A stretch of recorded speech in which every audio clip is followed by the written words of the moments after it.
Hi! How are we doing, everybody? What's up? What's up? I know yesterday I said that my next stream would be, continuing Arkham Asylum. I know I said that, and I know I keep saying I'm gonna do Arkham Asylum and then doing something else. But it came to my attention that I will not be streaming on Monday, which is Valentine's Day. And I wanted to do a little, I was like, oh, well, I want to do something for Valentine's Day. I want to play like a dating sim or something, because that can just be a fun thing to do for Valentine's Day. So I thought I'd pop in early to do that. Along the same lines, I have some bad news. There may, I'm not entirely sure. Certain things remain to be seen still. I'm kind of hoping this turns out to be the case, even though, you know, it for the sake of streaming, you know, maybe it's not so great, but it'd be, you know, with other things. There may only be one stream next week, and that'll be Wednesday. And along the same lines, it won't be Arkham Asylum. I have a very specific thing planned if I can make it work. I still need to test things in order to make it work. So, yeah, that's what I need to do. Anyway, we're here with Monster Camp. I have played the original Monster Prom, and I've wanted to play Monster Camp for a while because I really liked Monster Prom, and I just never did. I like put it on my wish list, and I was like, oh, let me know when that comes out, and then I just didn't get it when it did. And I've done a little bit of Monster Prom on stream. I did like a modded Monster Prom because I like dropped the mod pack. And so that was fun. I just played with that a little bit, and we just did like a short game, and that was inside of like a stream with other things. But we're gonna actually play like a real full game of Monster Camp. Maybe even 2, because I know I looked it up on how long to beat, and it's only supposed to take like 2 hours, but with all the reading out loud, it might take longer. So we might only get 1, and also I might just do 1 and then decide actually I'm good. Which is also fine. My big concern right now is all the reading I have to do. Much like yesterday's stream with Earthbound, so that's just a lot of reading out loud in such a short period of time. That does wear on my throat a little bit to do that. But that's what the giant bottle of water is for. So, yeah, that's all that. That's everything out of the way. The only thing I've done is I've opened the meta shop. Oh, and good, he's gonna say his stuff again, so I didn't even have to say that I did that.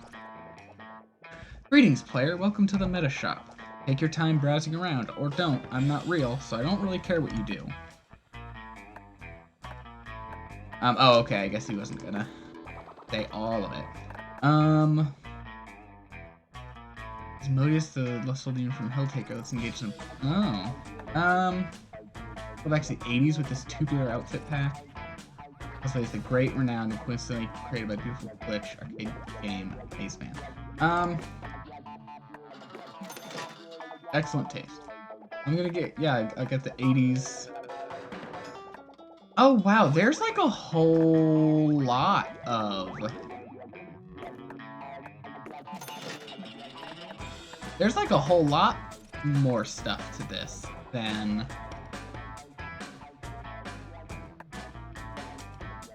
I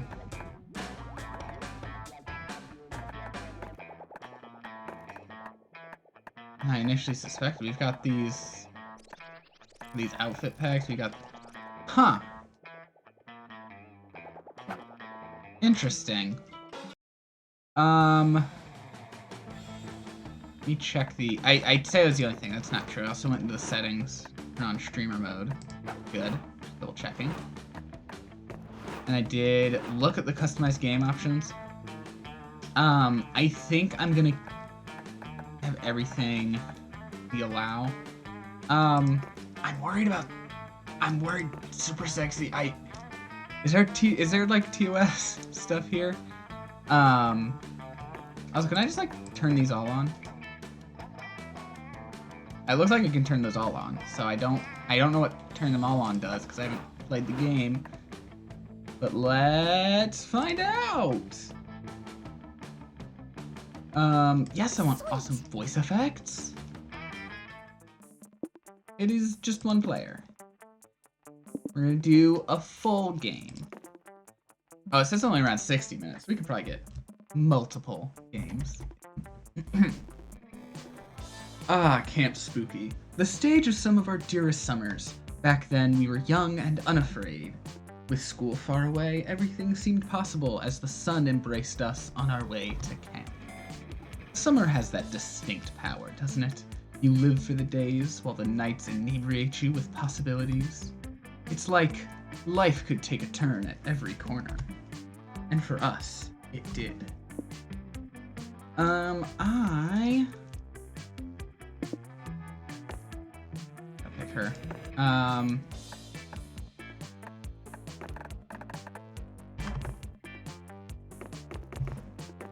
Gotta pick her. She's my favorite of the playable characters. Yep, that's her. She, her. Let's conquer summer. What are all these? Recorder, Magic Mushrooms Guide, Penguin Mask, Competitive Tarot, Build Your Own Golem, Magic Mirror, Iron Maiden Sleeping Bag, Flashback Light, Very Strong Insect Repellent. I'm gonna pick the things to bring. I feel like Magic Mirror would be helpful. Insect Repellent's just smart. And the recorder could be fun. One might say that the Monster Prom had hardened us on the highs and lows of love. But no, in love we're always absolute beginners. And summer camp was no different. No one talked about it, but the idea of a summer love loomed over our heads. Close to the last day of camp, there was a meteor shower happening, just 5 weeks away. Everyone knew that if you were into someone, you were gonna watch that damn thing together. And so, a silent yet powerful pressure invaded us. It was the Monster Prom all over again. Everything seemed uncertain. Everything but one thing. Whoever we were asking on a meteor shower date was probably going to be one of the 6 coolest people on that bus. Joy Johnson Jojima, 23, a badass witch who wanted to chill a bit after saving the world countless times. Aravi Mishra, 22, a hot-headed adventurer possessed by a curse who had turned out to be the most annoying roommate ever. Calculester Hewlett-Packard version 1.1, a library computer who had become a sentient robot ready to experience life to its fullest. Dahlia Aquino, 20, a buff blue demon and warmonger who had set her sights on conquering summer next. I think I know who I want to romance. Damien LaVey, 21, a fearless demon with a taste for destruction and a love of fire. He was in the first one! And Milo Belladonna, 23, a Death Reaper doubling as an internet influencer and who's profoundly in love with life and all its earthly pleasures. I Oh, like her? And I like him.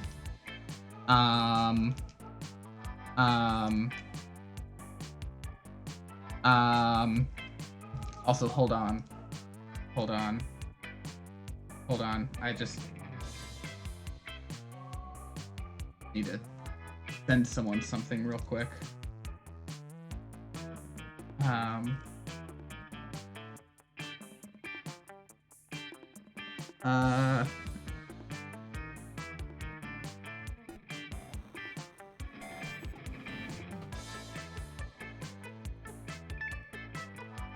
Okay. The bus trip was long, and all of summer could be shaped by the first step well taken. And so it was clear. It all came down to breaking the ice and causing a good impression with the right person. Which of these would be your favorite TV show? Game shows, house flipping shows, anime, fantasy adventure series, documentaries, or beauty contests? I'm gonna say fantasy adventure. Ooh, okay. Oh, I didn't know you were a fantasy adventure fan, Crystal. You are not. I mean, I like you. I like all the character designs. I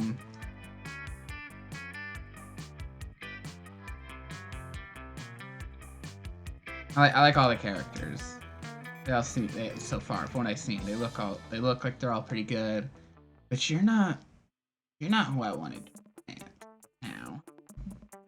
Pretty much my favorite TV genre too. Although for me that stuff is basically slice of life. If you're intrigued by the idea of fighting against the looming threat of evil while also juggling a love triangle on the side, you should see my Monday schedule. But hey, if that's what you're into, maybe we could actually have a common ground while we're at camp. You could hang out more. We only had 5 weeks left to woo our crushes and conquer their hearts. As I already said, we were young and unafraid, and we were ready to start. So it's giving me a head start with Joy. It's not what I'm looking for right now, though.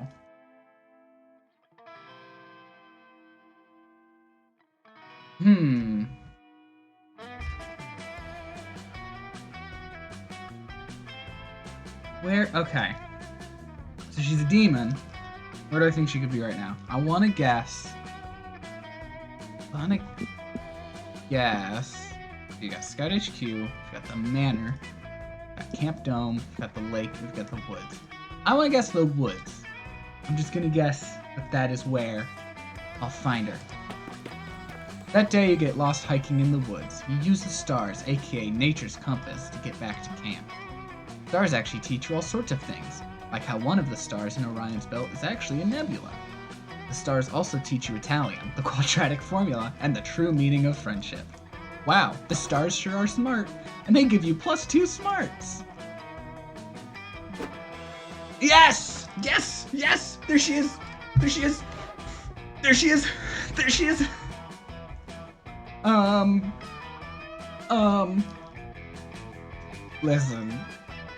Listen, big arm. Afterwards, you're hiking with Joy, Dahlia, and Milo. Joy and Milo are trying to have a very insightful conversation about the practical value of tragic literature. But a loud nearby crunching noise is totally killing the vibe. Okay, Dahlia, what are you eating? I thought I told you that chewing on the bones of your enemies is a choking hazard. I'm not choking on anything. I'm eating these berries I found a few minutes ago. They were so colorful and bright and full of possibilities. Much like your future, darling. Wait, how do you know those berries aren't poisonous? I guess I don't. Well, the only way to know for sure would be to eat all of them and see if I get poisoned. I love her. Oh my god, I love her. She is strong and dumb, and I love that. I must have her. Oh my god.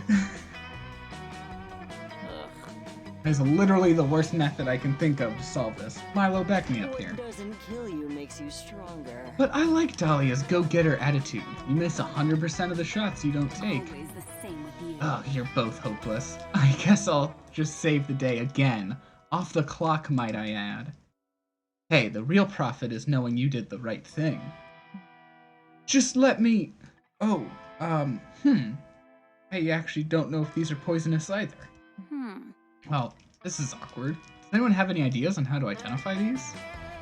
Dahlia raises her hand. Besides eating them.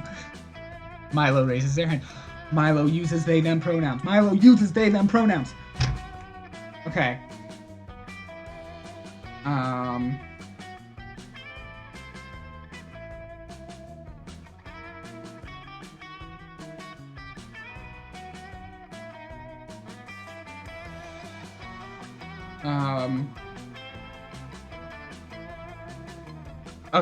Okay. Sorry. Enough of this.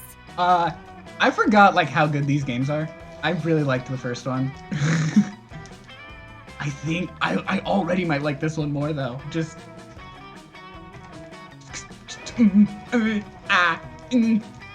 okay. Or doing an Instagram poll. Everyone puts their hands down. Looks like it's all up to you now. Do you have any ideas? Alright. Find some besotted lovers in the woods and tragically murder one of them. If the other one tries to eat your berries, they're definitely poisonous. Check the berries Yelp reviews. Oh.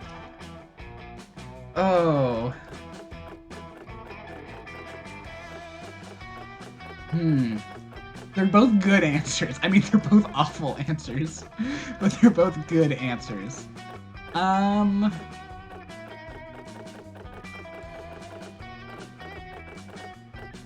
I keep getting distracted. I'm just looking at her.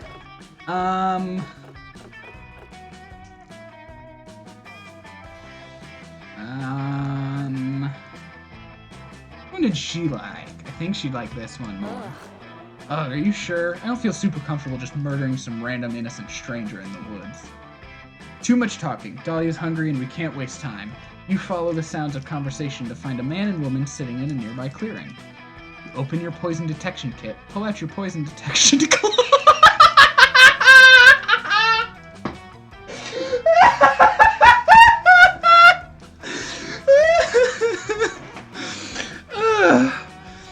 Oh, fuck. Oh, that's funny. Sorry, I had to click the clip button so it was the...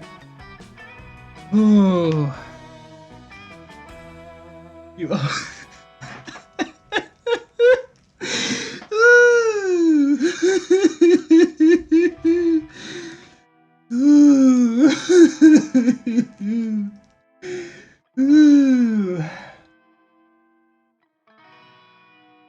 Oh.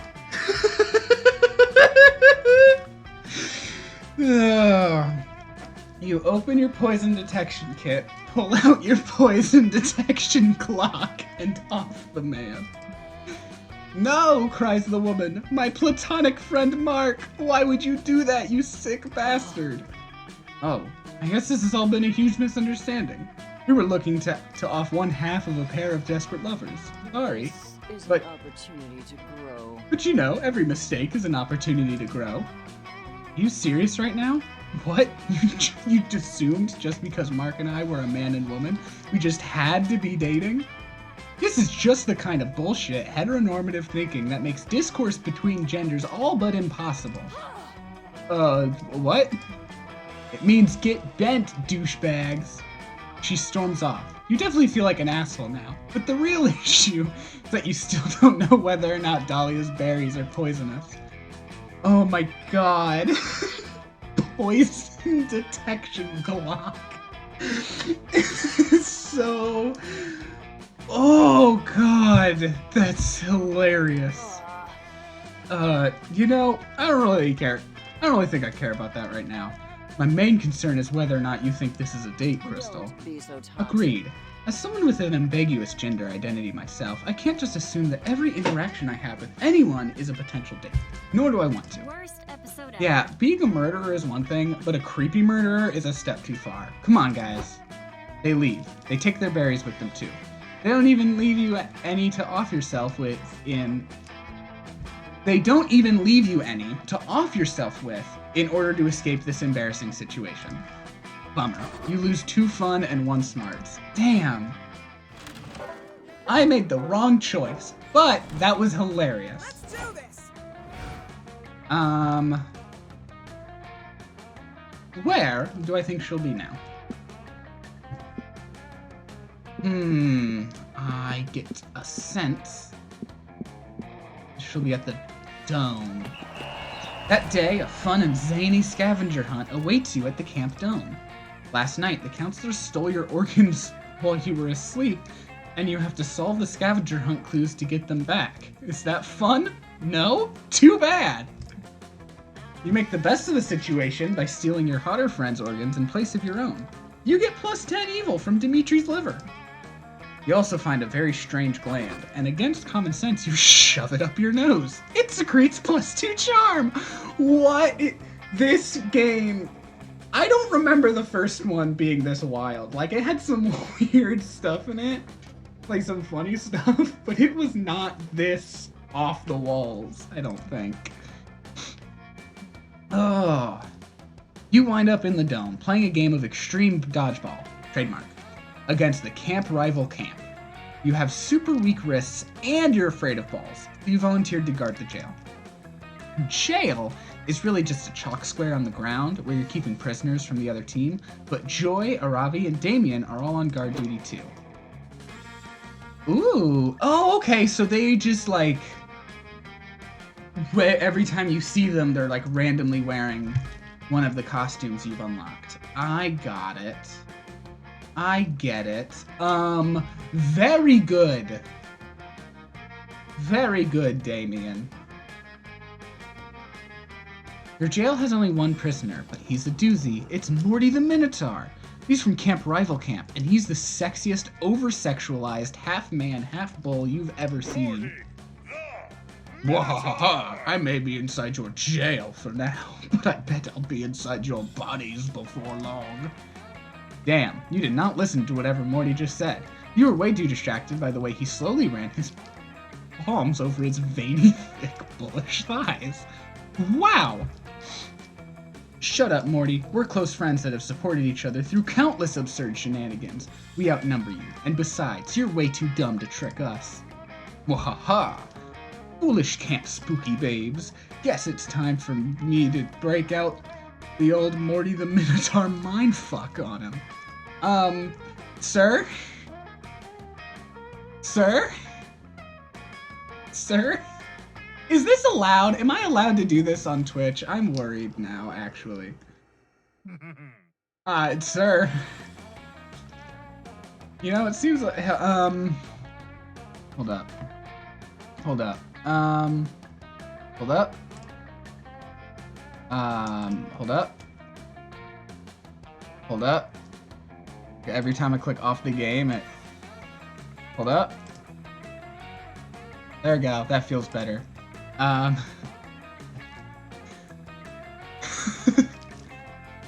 just... You know, it seems like Joy is the alpha in your little group. So between Aravi and Damien, I guess Aravi's the beta, because she's way stronger than Damien. Just one bull's opinion. Fuck off. Fuck off! Hey, watch your hot mouth. How could you say that, Morty? I'm way stronger than Aravi. Take that, sucker. Ah, no chance in hell, Damien. I love this... her 80s look, too. Okay. No chance in hell, Damien. You're a scrawny demon boy with a resistance to fire and no other special moves. I've taken shits that are higher tier than you are. Always the same. Hey, idiots, calm down. Morty is obviously just trying to pit us against each other and then escape. It happens in literally every movie, you two. Come on. Back off, Joy, and Aravi, you can eat my battle, asshole. I'll wreck you and your little curse, too. What the fucking hell? What did I do? I mean, yeah, I'll fight you, but only because I think I smell some beef jerky in your pocket. Ugh, whatever. I want it on the record that I tried. Haha. Sir. Sir. Ha ha ha, their minds are like putty in my thick, girthy hands. Now for the climax of this encounter. Hey, Joy, let's ditch this dumb game. If you get me out of this prison, I'll give you a back rub while you read in perfect silence. Okay, I can... We don't need Tommy there anymore. Sorry I keep clicking off the game, and I wish it didn't, like, go away when I clicked off it, but... Hopefully I don't have to do that too much. I mean, I didn't have to there, I felt like I should. Okay, that's kind of tempting. Morty's divide and conquer strategy is working. Find some way to resist his mind games and restore peace and trust amongst your friends. This game of dodgeball depends on it. When times get tough, you can always bring people back together through an emotional flashback montage. Or, forget about your differences and focus on the one thing you all have in common. Having a skeleton inside your bodies! I'm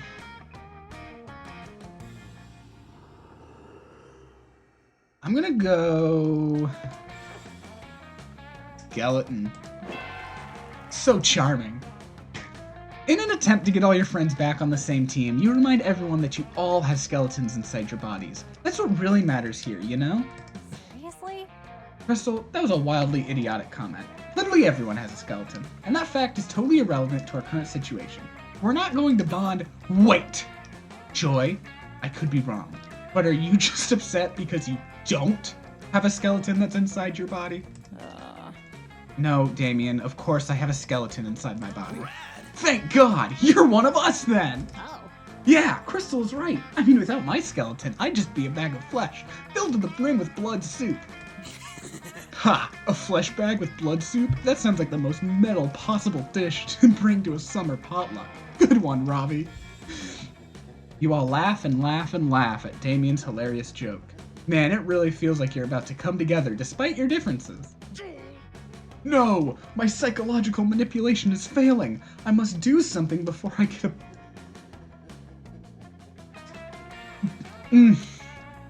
Before I get a panic erection. What about Hex? They don't have a skeleton. Huh? Yeah, I have a skeleton. Wait, really? I guess my question is, how do you have a skeleton? Or maybe, where? You guys, I said I have a skeleton, as in I own a skeleton. Let's just leave it at that and not ask any questions about where I got the human skeleton that I own. Fine with me. As far as I'm concerned, owning a skeleton counts as having a skeleton. Same fucking thing. God damn it! You're all too... Wait, sorry. Also sorry if I'm spoiling No Way Home for anyone with my desktop background. Oops. God damn it, you're all too accepting of one another. I shall never divide the iron bond of your friendship. My adulterous temptation was not enough. Let's save Ha! Yeah! Hope you learned a lesson, Morty. You can't fuck with the BFFs that have skeletons, gang. Which is us, if that wasn't clear. You guys hang out all day talking about skeletons. Even though secretly you don't have a skeleton yourself. Shh! You gain +2 boldness and +1 sword. I don't have a skeleton? I don't have a skeleton, guys. This is news to me. Okay, he's gone. I can get rid of Tommy. Well, I know where I'm sitting. Sitting with the demons. Obviously, I'm sitting with the demons. Sorry, just checking something real quick. Okay. You're roasting a s'more harder than you roasted the time you were...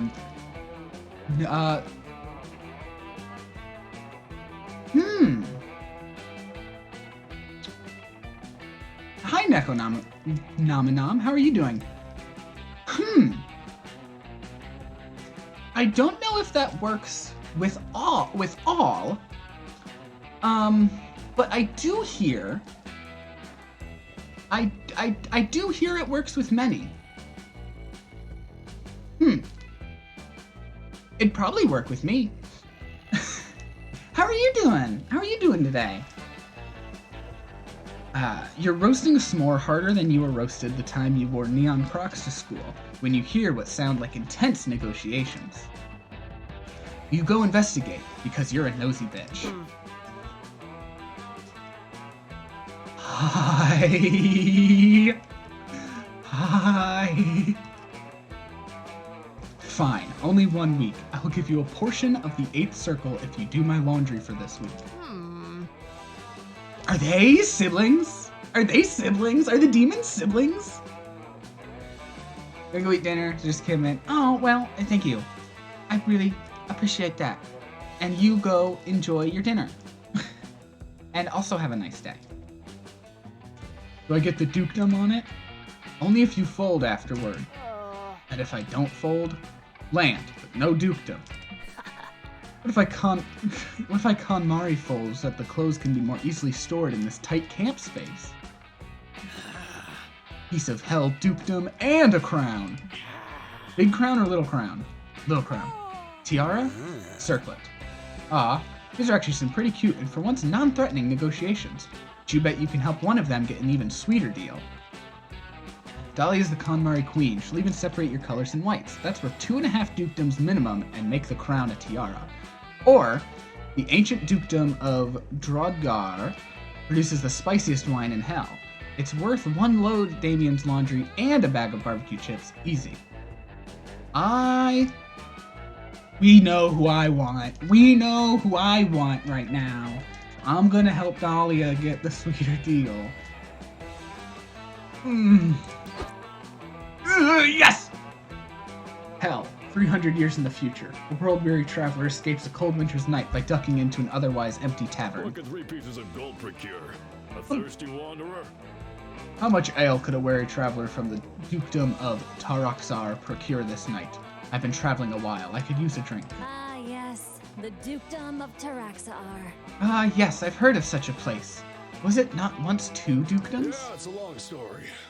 Yes, Tarazosh and Drogdar, but then a deal was brokered between 2 young, powerful demons for their unifications. Before, they were bitter trade rivals. Okay, I don't think they're siblings then. I think they're just... Okay. Taraxosh boasted the finest bolts of cloth in all of hell, made with ancient techniques they would never share.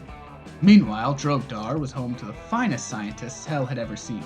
They created potions that would remove any stain from any surface. Lord Empress Dahlia the First. Empress Dahlia I displayed her intellect and diplomacy by uniting the 2 into one, thus proving that a unification between dukedoms was the most effective move for all. It is now a prosperous place.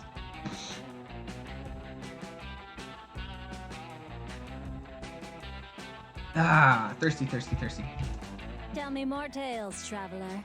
Tell me more tales, traveler, and perhaps I'll tell you a few of mine. Meanwhile, back in the present. That's not what meanwhile means, but okay. Ugh, fine, whatever. You can have 2 dukedoms. Nice! I got 2 dukedoms! Now, dukedoms kiss! I love her! She is strong and dumb. I love her. Oh my god.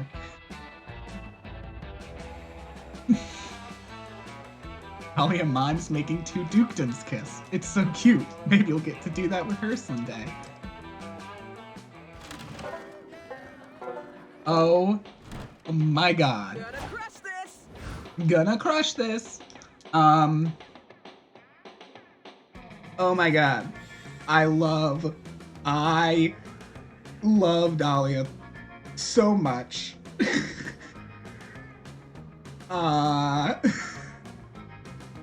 This game is incredible, everyone. This game is fantastic. Oh my god.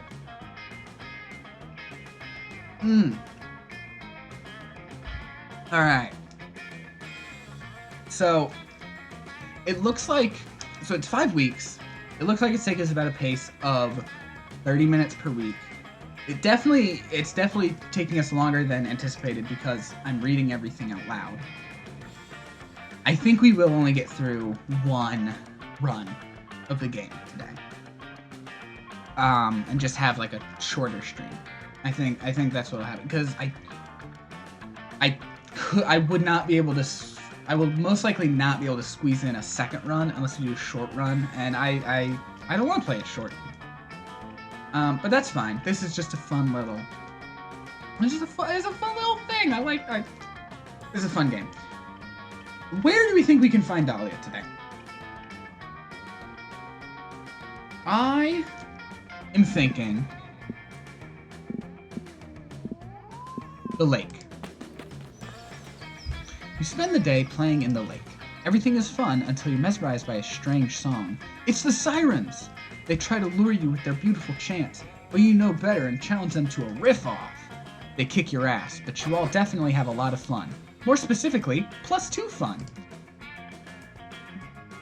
You're wandering aimlessly around the camp, looking for joy for a very unimportant reason, completely unrelated to wanting to smooch her cute face, when suddenly... Again? I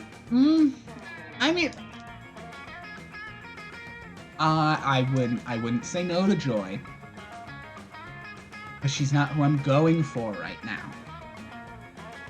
But I sure do seem to be running into her a lot. Crystal, there you are. I've been wandering around camp looking for you, for a very important reason. Oh, you know what that means. Risk again? The world is going to end. Oh, huh. Guess you didn't know what that meant. There's an asteroid headed right for us, and if we don't complete this incredibly complex and epic ritual to alter its path, this could be the end for the whole planet.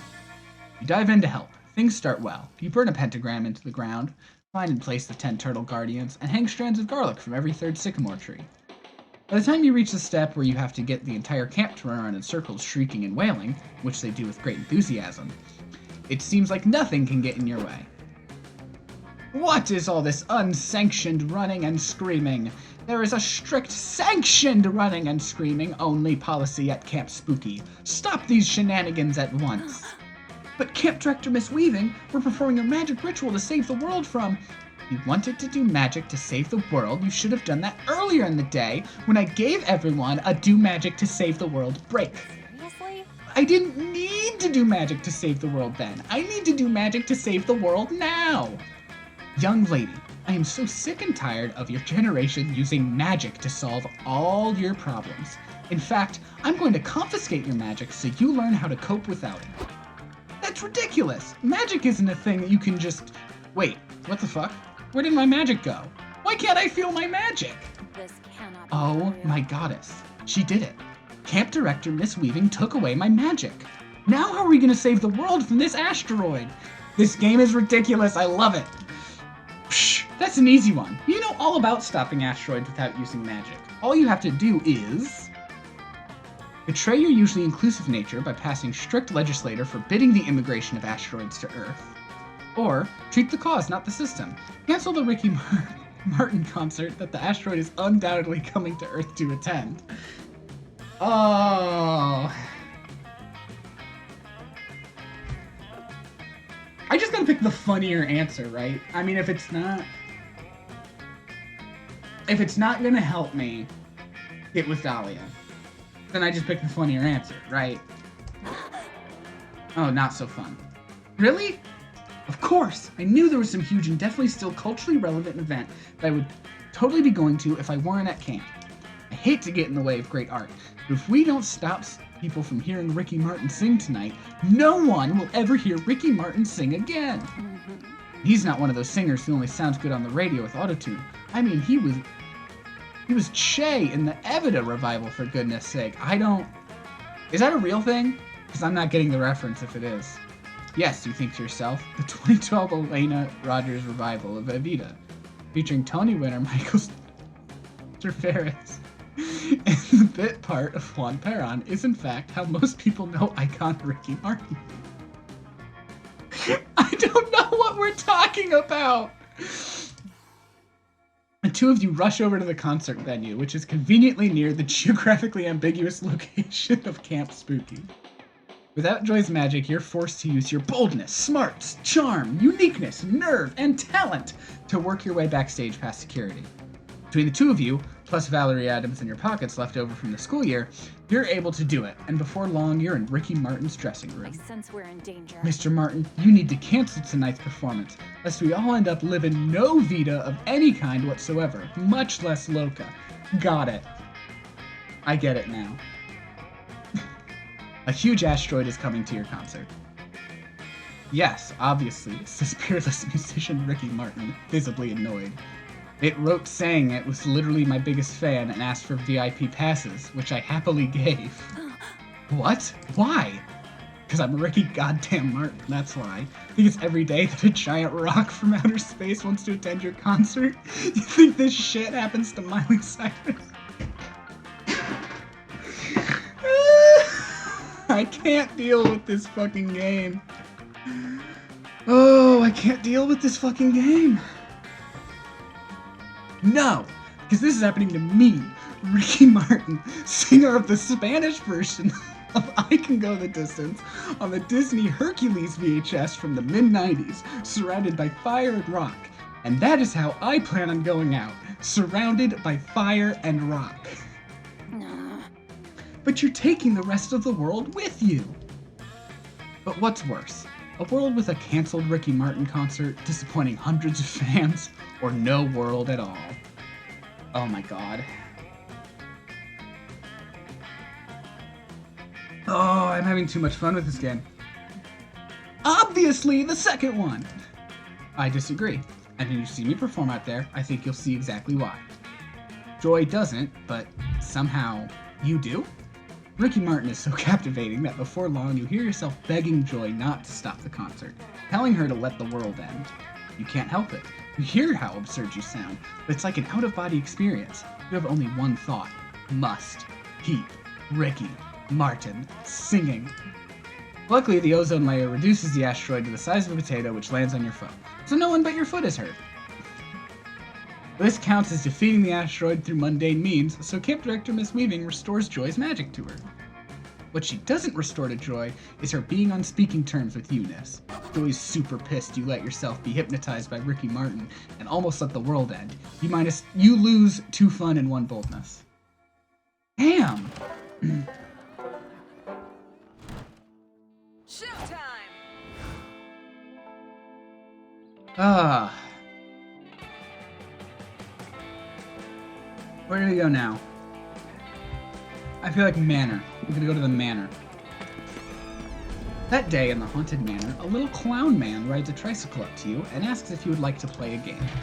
Cool, you love games. You suggest Monopoly or Scattergories. The clown man tells you to find the exit key in an hour or he's gonna rip all your skin off. You're not super into that idea, so you two decide to compromise by going to an escape room and solving some puzzles together. It's lots of fun. But you don't gain fun here, you gain boldness instead. Wow, it's really putting me with Joy along. Is it just the ones I'm picking? Do I just happen to be picking the ones Joy's at? Afterwards, you're hanging out with your #1 summer crush, Joy. It's National Fondly Reminisce Upon the Past Day, so she's flipping through the pics of her phone on her phone with you. It seems we're on better terms now. Hell yeah. Ooh, this was back from season 3, right after we beat that mutant spider. Faith looks so cute in this one, and look at that awesome Fleetwood Mac t-shirt I'm wearing. That t-shirt was so cool. It was vintage from the 78 tour. Stevie Nicks blessed it herself. Whatever happened to that shirt? Did I sacrifice it to the goddess or something? Oh wait! I remember exactly where I left it. Fuck. Joy makes a mysterious phone call. She starts asking about the Fleetwood Mac t-shirt. The person on the other end of the line is obviously not being chill about it. Listen, Axorax, I know things ended badly between us, but can you please just give me back my Fleetwood Mac t-shirt? I specifically remember leaving it in your evil lair. I know you know which t-shirt I'm talking about. I didn't leave multiple t-shirts in your lair. No, there's definitely no need to discuss it in person. Do not portal here. Suddenly, a magic portal appears. An objectively sexy centipede person emerges, and they're giving off palpably villainous vibes. Oh! Joy, baby! I've come to speak with you in person, just like you wanted me to. You look as lovely as the day I wrapped you in my bug silk. Enough of this. No, Axorax, I specifically said that I did not want to talk to you in person. You're doing that thing again, where you gaslight me into spending time with you, which is bullshit. Ugh, Crystal, meet my ex, Axorax. They're a magical evil centipede person I defeated back in season 3.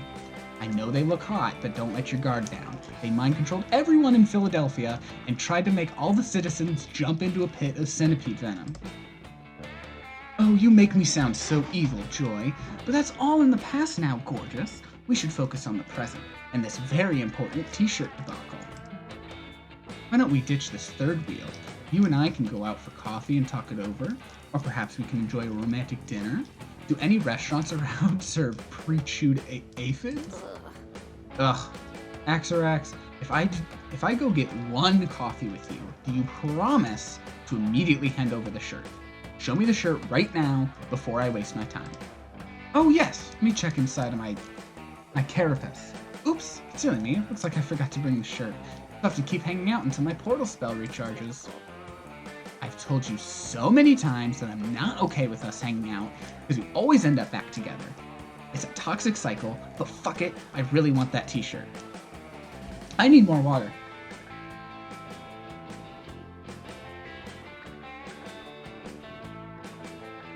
Ugh. There we go. Axorax is stressing out your potential thick goth GF. Unacceptable. Get that Fleetwood Mac t-shirt for Joy by any means necessary. Okay, my choices are: I can set up a black market exclusively for buying and selling Joy's belongings. You'll trade for the t-shirt, or I can call the police and send out an Amber Alert for the t-shirt. Axorax can't hide from the power of a vigilant community.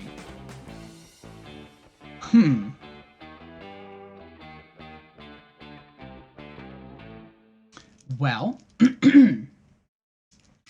ACAB, so this one. So bold! You're going to make Joy's dreams come true. Through the dark powers of supply and demand, you get to work right away on your illegal Joy-themed black market. A few hours later, the black market is up and running. Literally everything on sale was once owned or touched by Joy. It's super fucking creepy. Disturbingly, it's also pretty popular. Turns out the Coven has some dedicated fans, and lots of magical beings want gently used witch items. Ugh. Come get Joy's genuine, authentic spell herbs found in her trash, screams one creepy salesman. Also got Joy's chapstick that she lost on a road trip. Buy or trade! This dark market is heaven on earth for a Joy connoisseur such as myself. I'm certain there shall be some merchandise I'm quite interested in acquiring. Luckily, I've got some very valuable Joy paraphernalia. Whew. I didn't want to let go of this Fleetwood Mac t-shirt so soon, but if I see something that really catches my eye, mwahaha! Yes! Axorax showed up, just like you planned. You give the signal, and the cops bust the place. They arrest everyone in sight for being a creep. We brought cops anyway. That's the only reason I picked this one, was because the cops weren't involved. Okay. No! You all misunderstand. I'm not a creep. I'm just a humble human centipede. You can always trust a human centipede. The police send the creeps to creep jail and confiscate the items to return to Joy. The cops also tell Joy what a good job you did, which was nice of them. What a plot twist. Holy shit, this is amazing. Crystal, you got all my stuff back. Look, there's my first spell book, and the chapstick I lost in Faith's car on the road trip episode. And oh my goddess, my Fleetwood Mac t-shirt. Here it is. Yes, I can feel Stevie's powerful witch blessing radiating over me. I underestimated you. Thanks a lot, Crystal. You were super chill about my very clingy centipede person X. You're pretty great, huh? The mayor awards you +3 smarts as a reward for your outstanding work on Operation Black Market Creep Raid. Also, you made Joy super happy. Yay. The mayor? Why is the mayor involved in this? Okay. Ugh. Alright. Anyone know a good ghost story? It's time to hang out with the demons again. The ground is quaking.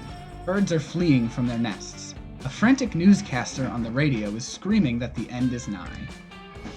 Is it the apocalypse? No, not quite. Damon and Dahlia are just having another argument. 8, 9, 10. Ha! I licked the campfire 10 times, and you said I couldn't. But as I've proven time and time again, I can do anything. I love her. I love her.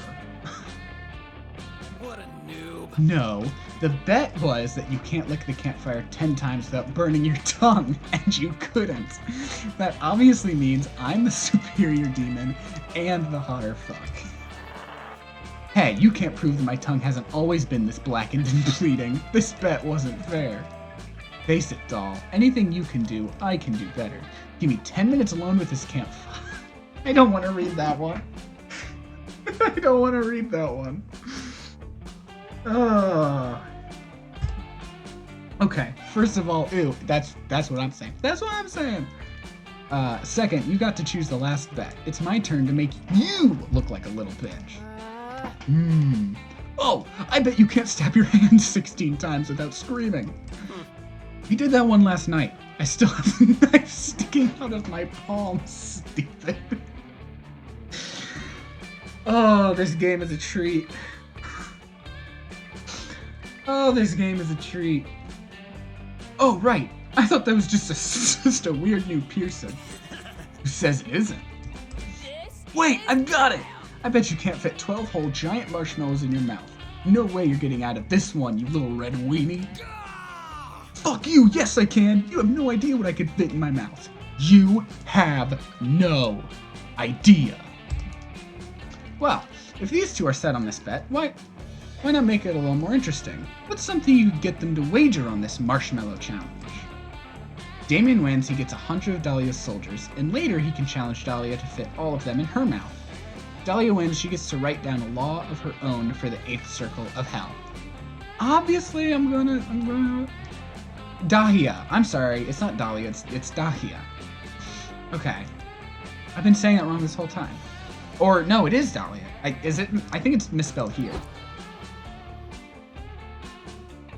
I love how we just keep flash forwarding to the future.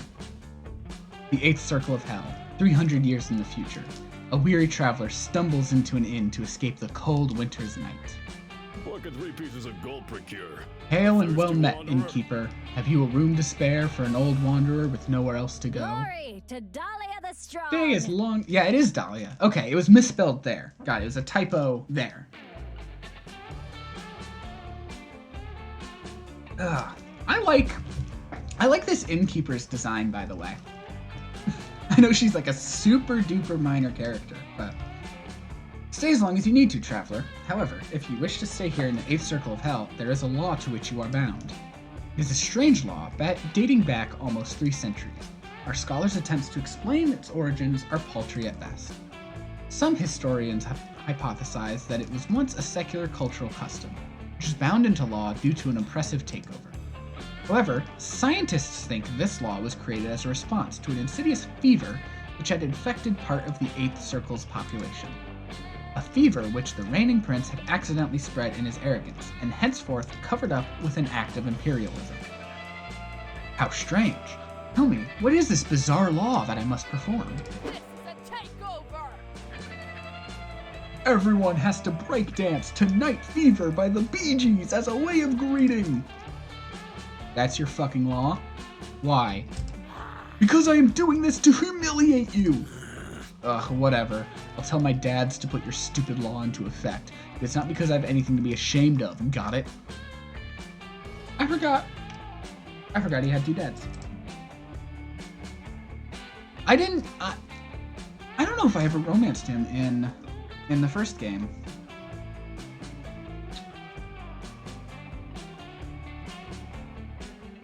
I don't think so.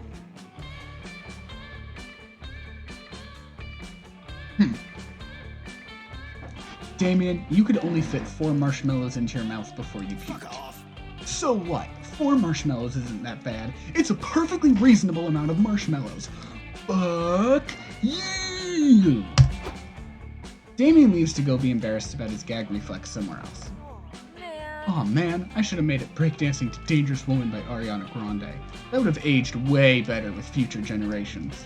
Summer forever! Oh well. Did you see the look on his face when he realized I crushed him into the dirt with my victory? Haha, classic. Yep, if you love doing zany funny shit with your friends that will never have any consequences, summer camp forever. Whoa!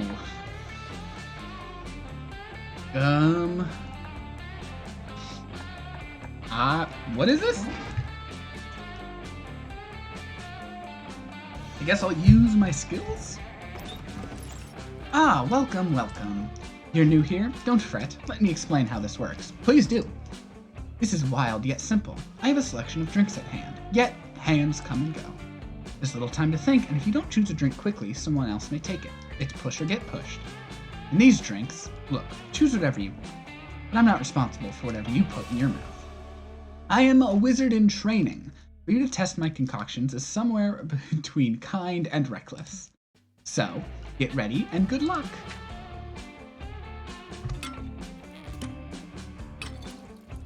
I want that one. Oh, I see.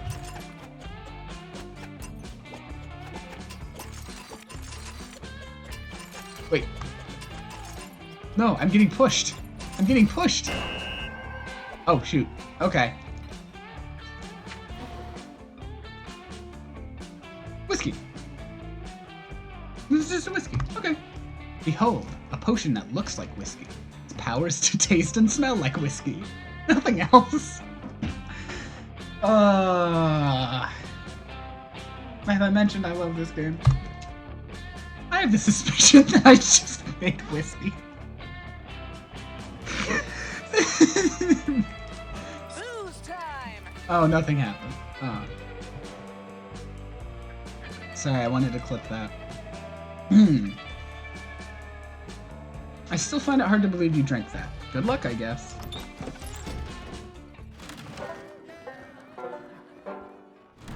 Oh. Where to go now? Alright. Yo, HQ is the only place I haven't been yet, so.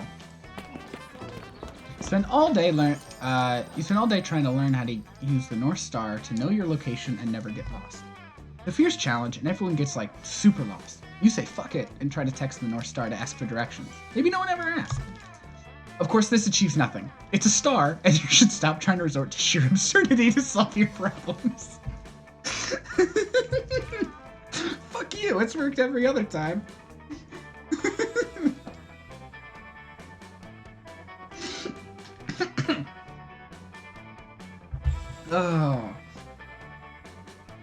Oh, this is a good video game. You get no map badge. No one does. It was all a trick test, and it wasn't even nighttime. Right, it's morning. It's morning. But Coach awards you with +2 creativity for your lateral thinking. You're enjoying... Does it just put me with, like, the person that it, like, wanted me to be with from my first answer? Every time? Because it has been every time. And that's not really what I want. It's like trying to force... I feel like it's trying to force me into romancing Joy, and I don't want that. You're enjoying a romantic afternoon picnic with Joy. You made sure that everything here was vegan, including the picnic basket and the blanket. Impressive. Gotta say, Crystal, this is pretty impressive. I didn't know you could weave a blanket out of tofu fibers, but... Wait, fuck, did it just start raining? Sudden, inexplicable rain? Impossible! Al Roker promised it would be sunny today, but despite Al's prediction, a menacing storm rolls in. The bolt of lightning strikes 2 feet in front of you. It's pretty scary, but the sexy, villainous, magical Warlockus that steps out of the lightning is even scarier. It doesn't look that scary. There are a lot of attractive characters in this game. I'll just leave it at that. Joy, my old flame, my most powerful nemesis. Just seeing you fills me with rust? Just fills me with rust. God damn it. God damn it. God damn it. No, I need to... Sorry for... the game has to go away for a second while I add this quote. Seeing you just fills me with rust. That's what I said. And with blinding rage. My goddess. Oh, goddess. Crystal, this is Salome, my ex-girlfriend. Salome, what are you doing here? We broke up ages ago, and I already defeated you in the Season 5 finale. Ha! That's all. That's all lube under the bridge. I was stalking your bikini pics on Insta yesterday, and I saw a post on Axarax's feed. You were hanging out with that bug-faced buffoon. I'm filled with horny jealousy. Okay. Joy, if you wanted to have crazy hot, lubed up rebounds with an ex-lover, why didn't you call me? We were electric together, honey. Ugh. Holy shit. It's none of your business. But I was not having rebound sex with Axarax. As usual, you were completely blinded by your own thirstiness. Oh. Well, if you're not in the mood for rebound sex, we can have any kind of sex you want. Makeup sex, hate sex, break from doing your taxes sex, anything you want, as long as it's sex. Enough of this. Listen, Salome, I'll admit that we had pretty insane sexual chemistry. I called it off for a reason. It always gets way too messy, too fast. And also, you're evil. Remember when you dressed up in that... Remember you dressed up in that leather harness to distract me, and your poisonous mist spell killed like 180 people? Yeah, I've got to pass on this. What a disappointment. I didn't want to do this, but I have no choice. I'm forced to use my secret weapon of seduction. Prepare yourself for... this foot massage coupon. You gave me some romantic coupons on our anniversary, and I've saved them all this time. Now I'm redeeming this coupon to completion. I cannot believe that I have to explain this to you, but romantic coupons are not legally valid, especially after a breakup. Duh. Super duper duh. Need some more water.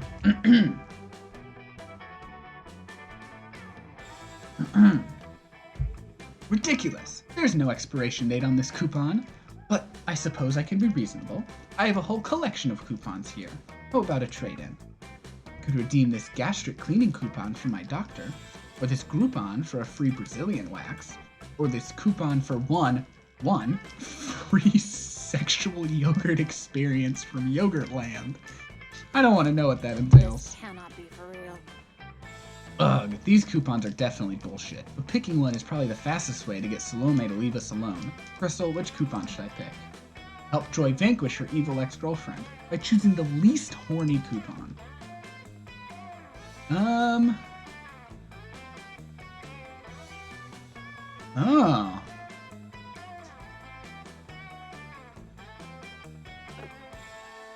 This one. Oh.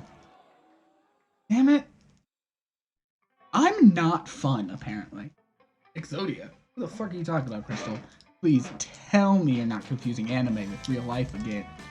Before Joy can finish, you grab the right leg coupon from Salome and pull out the coupons your grandpa left you. You've got the heart of the cards. Nothing can stop you! You draw the 4 legendary Exodia coupons. You finally have them all 5 pieces of Exodia. But weirdly, nothing happens. Like, literally nothing happens at all. Uh-oh. Ah, were you actually trying to summon the legendary god of all monsters, Exodia? That's just sad, honey. Take a look at the fine print, babe. This is just a right leg coupon, not an Exodia's right leg coupon. Also, Exodia is a fictional character from Yu-Gi-Oh! This coupon can be redeemed for one right leg, though. I got it ages ago, from this cute little judge I met in Utah. I was torturing him to death, and he offered me his right leg in exchange for my mercy. I thought it was a good deal, but I didn't want to carry a leg around with me. Long story short, this right leg coupon is legally binding in all 50 states. Hell yeah. Ah, oh my goddess. Typical Salome. You know, when you're not being super horny, you're actually kind of great. It has been a while since I've had a non-foreplay conversation. Maybe we could go grab a drink and catch up a bit, like old friends. Against my better judgment, but I'd love to. Let's get out of here, honey. And Crystal, since you chose that right leg coupon, you owe me your right leg. Sorry, I don't make the... Wait, but I have the coupon. Oh, to use it. Okay, well, Salome tosses you a dull knife and takes off with Joy. You're left with the horrible task of sawing off your own leg. It hurts super bad, and you can't stop thinking about Joy having fun with her ex-girlfriend right now. Her filled with horny jealousy. You're so upset that you accidentally saw off your left leg instead of your right leg. Fuck.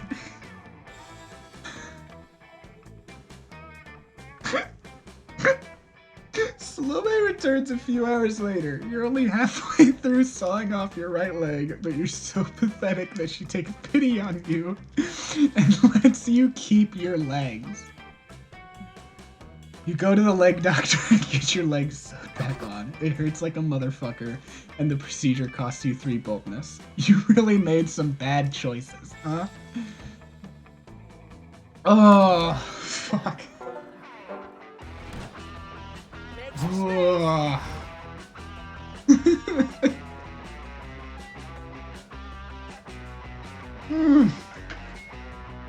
This game is hilarious. Alright. Well, we've been everywhere now. So, I think what I'm just gonna do now for the rest of these. Or wait. There are, okay. I realized there are 10. There are like 10 like event time slots, basically, right? Because it's 5 weeks and 2 per week. And there's 5 areas. So I can go to each place twice. So I was just gonna pick randomly for like the rest of it, and I was gonna like do like random number 1 through 5. But I can just cycle through all of them one more time each. I think that's what I'll do. So let's go to the woods again. That day, while you're hiking through the woods, an angry gnome steps into your path. "Halt, giant beast," he cries. "It is passage you seek. You must first answer my riddles 3. Riddle number 1. How is a raven like a writing desk?" That's a tough call. But you give your answer. You put the gnome into the sky and continue on your merry way. Ooh. Apparently that was the correct response because nobody else tries to fuck with you. You gain +2 smarts.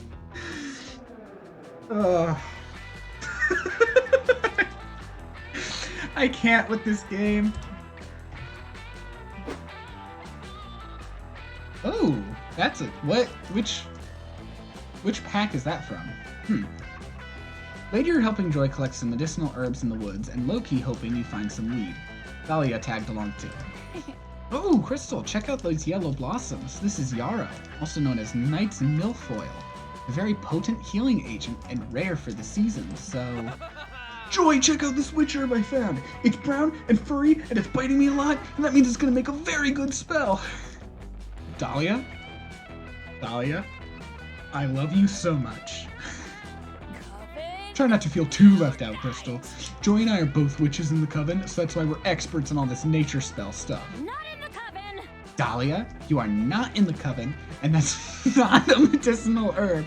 You are holding an actual squirrel right now.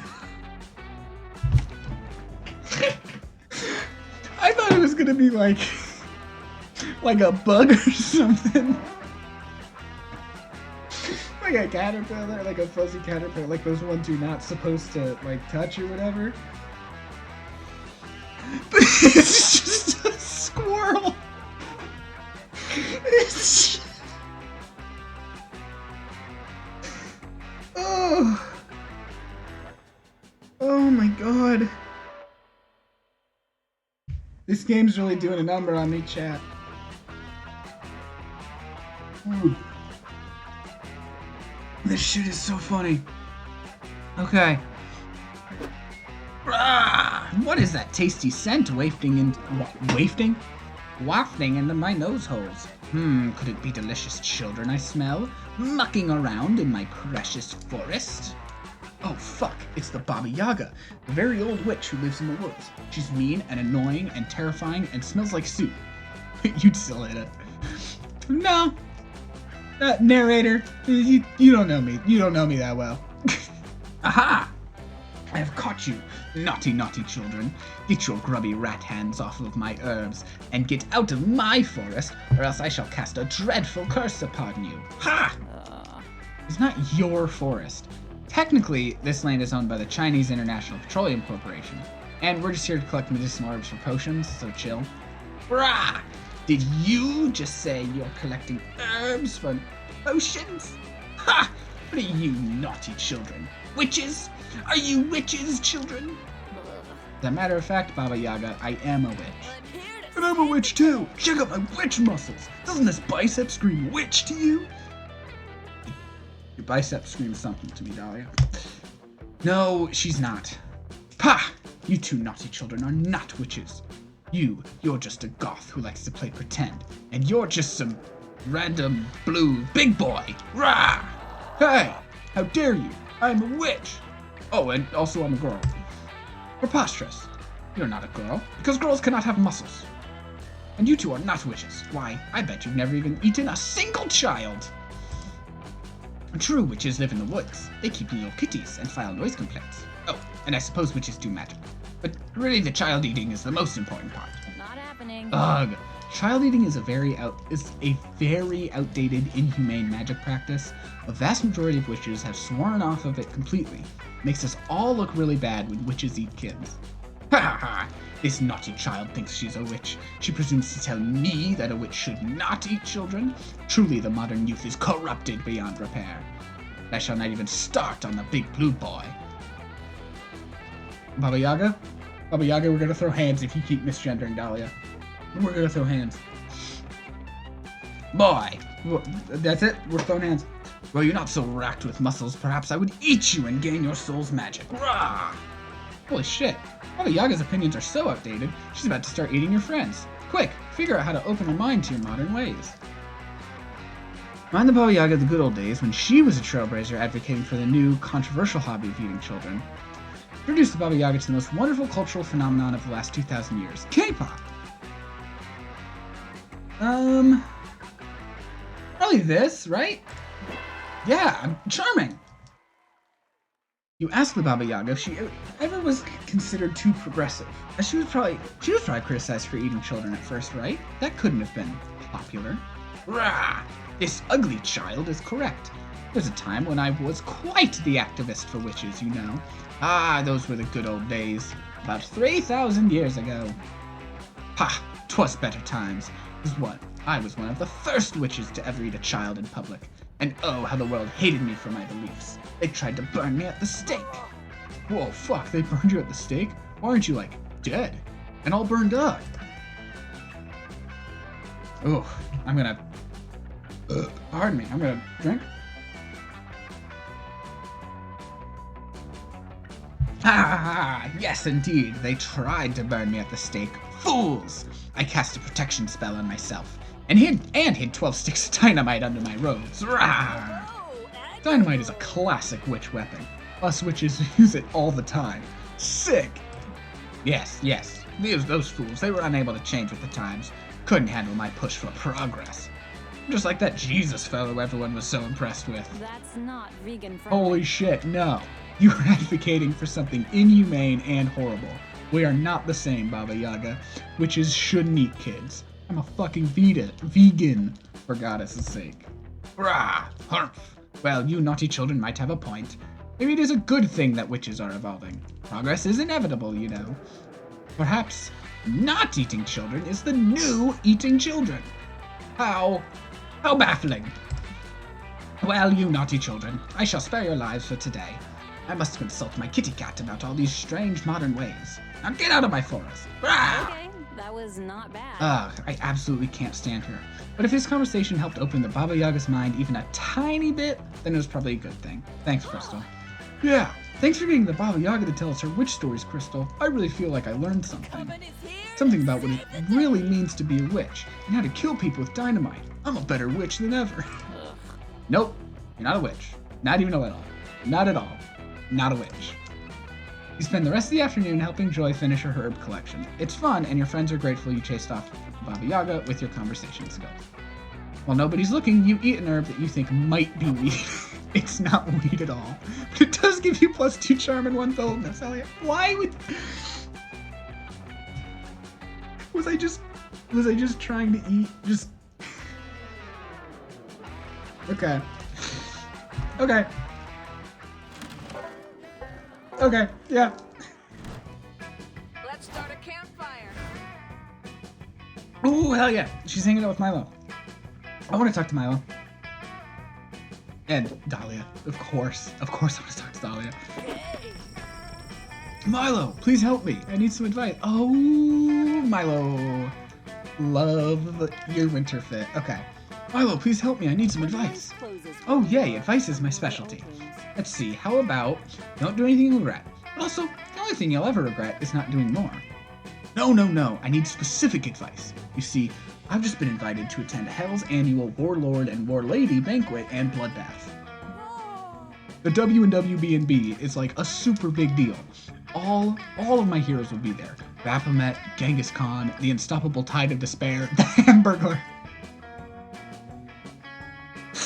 Oh, Hamburglar caught me off guard, somehow. I see. And you want to make a good impression at this demonic Coachella thing. No worries, darling. With me as your PR coach, schmoozing will be a cinch. Now, the best way to impress important people is to be born into a super wealthy family.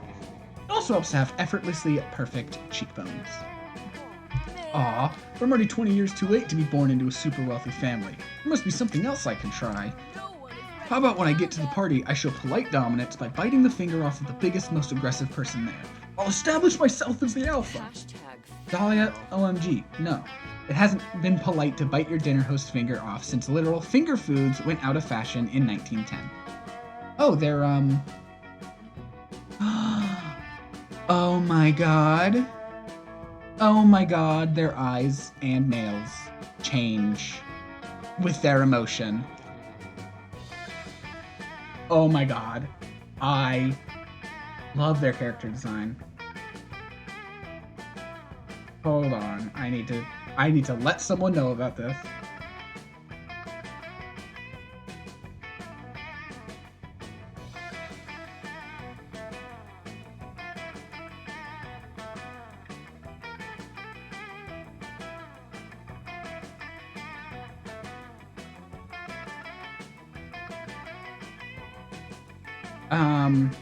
I love Milo's character design so much. Oh my god. As much as you love these two, they're clearly hopeless without your help. How should Dahlia impress her superiors at this banquet? Win over everyone by practicing the most charming contact sport. Eye contact. Smash a watermelon with a headbutt! She'll love that one. Yes! That sounds perfect! What could be more impressive, more terrifying, and yet still more friendly and helpful than obliterating a watermelon with my forehead? I mean, nothing else. I like this plan better than the whole biting off someone's finger thing. So do I! Thank you for your keen suggestion, Crystal. This is gonna be awesome! Hell, 300 years in the future. Traveler ducks into a dark, empty tavern to escape the cold. I'll travel through hell and back. I need to drink some more water.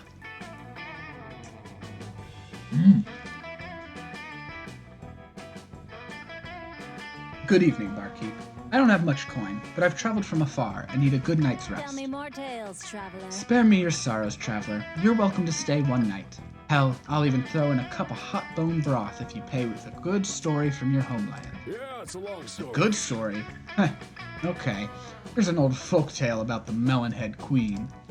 Centuries ago, during an annual banquet for Hell's finest warmongers, someone made the egregious mistake of forgetting to bring a melon baller to the buffet.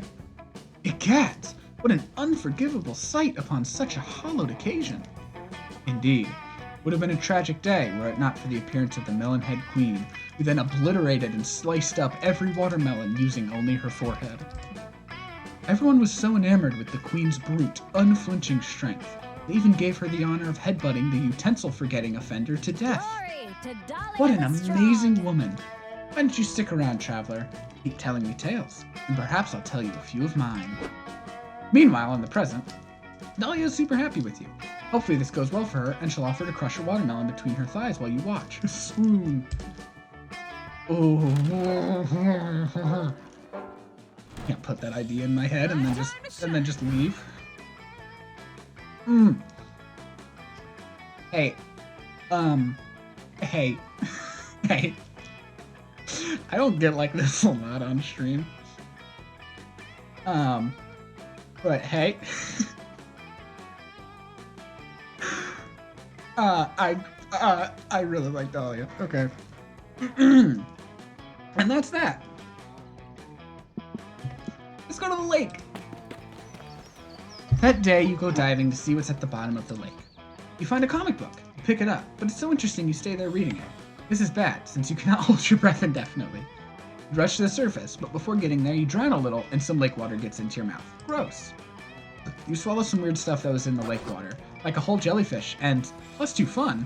What was that doing there? You spend some time chilling at the lake with Joy. She's cast a waterproof spell in her book, Erotic Photography for Classic Witches, and you're trying not to drown. Hold up. Do you smell beef? I love her swimsuit. Okay. That's not vegan friendly. And a faint whiff of freshly sucked blood. Oh, goddess, You no! haven't hit the bullseye. I think Tommy's gonna have to come back out. Hit the bullseye. Massive Minotaur Cannonball! Yeehaw! It is I, Dimitri. And elegant vampiric cannonball, zippity doodah. Fuck, it's Camp Rival Camp's 2 most notorious campers, Dimitri, the mysterious vampire, and Morty, the hypersexualized minotaur. Can't I read in peace? Ugh, what are you 2 doing here? Can't you just let me read in peace for once? Although, I will admit that wet and dripping with not super clean lake water is a good look for you 2. Kiss my muscles. He was already right where we needed him. Listen here, witch. There's not enough lake in this lake for everyone. There's barely enough room in here for my bulging calf muscles. Indeed, so we're staging a takeover in the name of the glorious Camp Rival Camp. Be gone, peasantry. Psh! I just leveled up my necromancy skill, and there are a ton of dead fish in this lake. You don't want to fuck with me, I assure you. Your power is Huh, at I thought you might and try to resist, sexy. dearest rival, but sadly for you, we have an unbeatable technique. Now, Morty. Alright, we can put Tommy away for a minute. Sexy man fusion technique, activate! Dimitri grabs Morty's horns and awkwardly climbs onto his bulging CrossFit Instagram model's shoulders. By order of Camp Rival Camp's counselors, to ensure we're having the most summer fun possible, any fight in the lake must be a chicken fight. My goddess. Goddess, I hate these constant shenanigans. Alright, Crystal, you heard them. Let's get these idiots to go away and let me read in peace. You're not about to pass up an opportunity to get... Woof, woof, woof, woof, woof, woof. Caught me off guard with that one. To get between Joy's legs. Do you agree and hoist her onto your shoulders? Defeat Morty and Dimitri, save Joy's chill afternoon, and have some fun while you're at it. Because hey, this is a video game, and fun is the whole point. Convince them that chicken fights are for kids. Real men only engage in intense chicken peace treaties. Blow bubbles to make it look like Morty farted. Oh, why is that not fun? You immediately dive underwater and begin blowing bubbles near Morty's juicy tushy. Morty, are you fart? Oh, it's clearly just Crystal blowing bubbles under the water. Oh, Yep, it's definitely Crystal. Let's get Tommy back here. Sorry, I just gotta. There we go. Okay. Actually, now that you mention it, those bubbles feel a little ticklish, but somehow nice, like a homemade jacuzzi. Really? Let me try. Dimitri and Morty trade places, and you find yourself blowing bubbles inches away from Dimitri's buttocks. Oh, I agree that it's a warm and fuzzy feeling, like when you take a blanket out of the oven and make love upon it. I can't believe I'm indulging this, but damn it, I'm not going to pass up a jacuzzi. Scoot over, you 2. Ah, bubbles. oh, such a flex. Alright. We can enjoy bubbles even more if we cuddle up together. Joy, you can use my ab muscles as a chair. Perfect. Also intimate. I feel like sharing the naughty details of my twisted backstory. Licking your neck to make sure it doesn't get cold. Holy fuck, things are starting to heat up. You emerge from underwater to get in on the horny vibes, and also because you need oxygen to live. Hey, where'd the bubbles go? It's about to get all fan fiction in here. Honestly? Crystal, you're totally killing the mood. Get back underwater. You dive back down and continue blowing bubbles. You also weep tears of horny jealousy, but you're underwater, so literally no one can see them. Despite the fact that you're underwater, you become severely dehydrated from all the crying, which makes you lose 2 charm and 1 smarts. Damn. I thought it was fun. Wherever I go, it'll be a blast. I have to take a bathroom break. I'll be right back.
Alright, let's keep going. We're gonna go to the Camp Dome.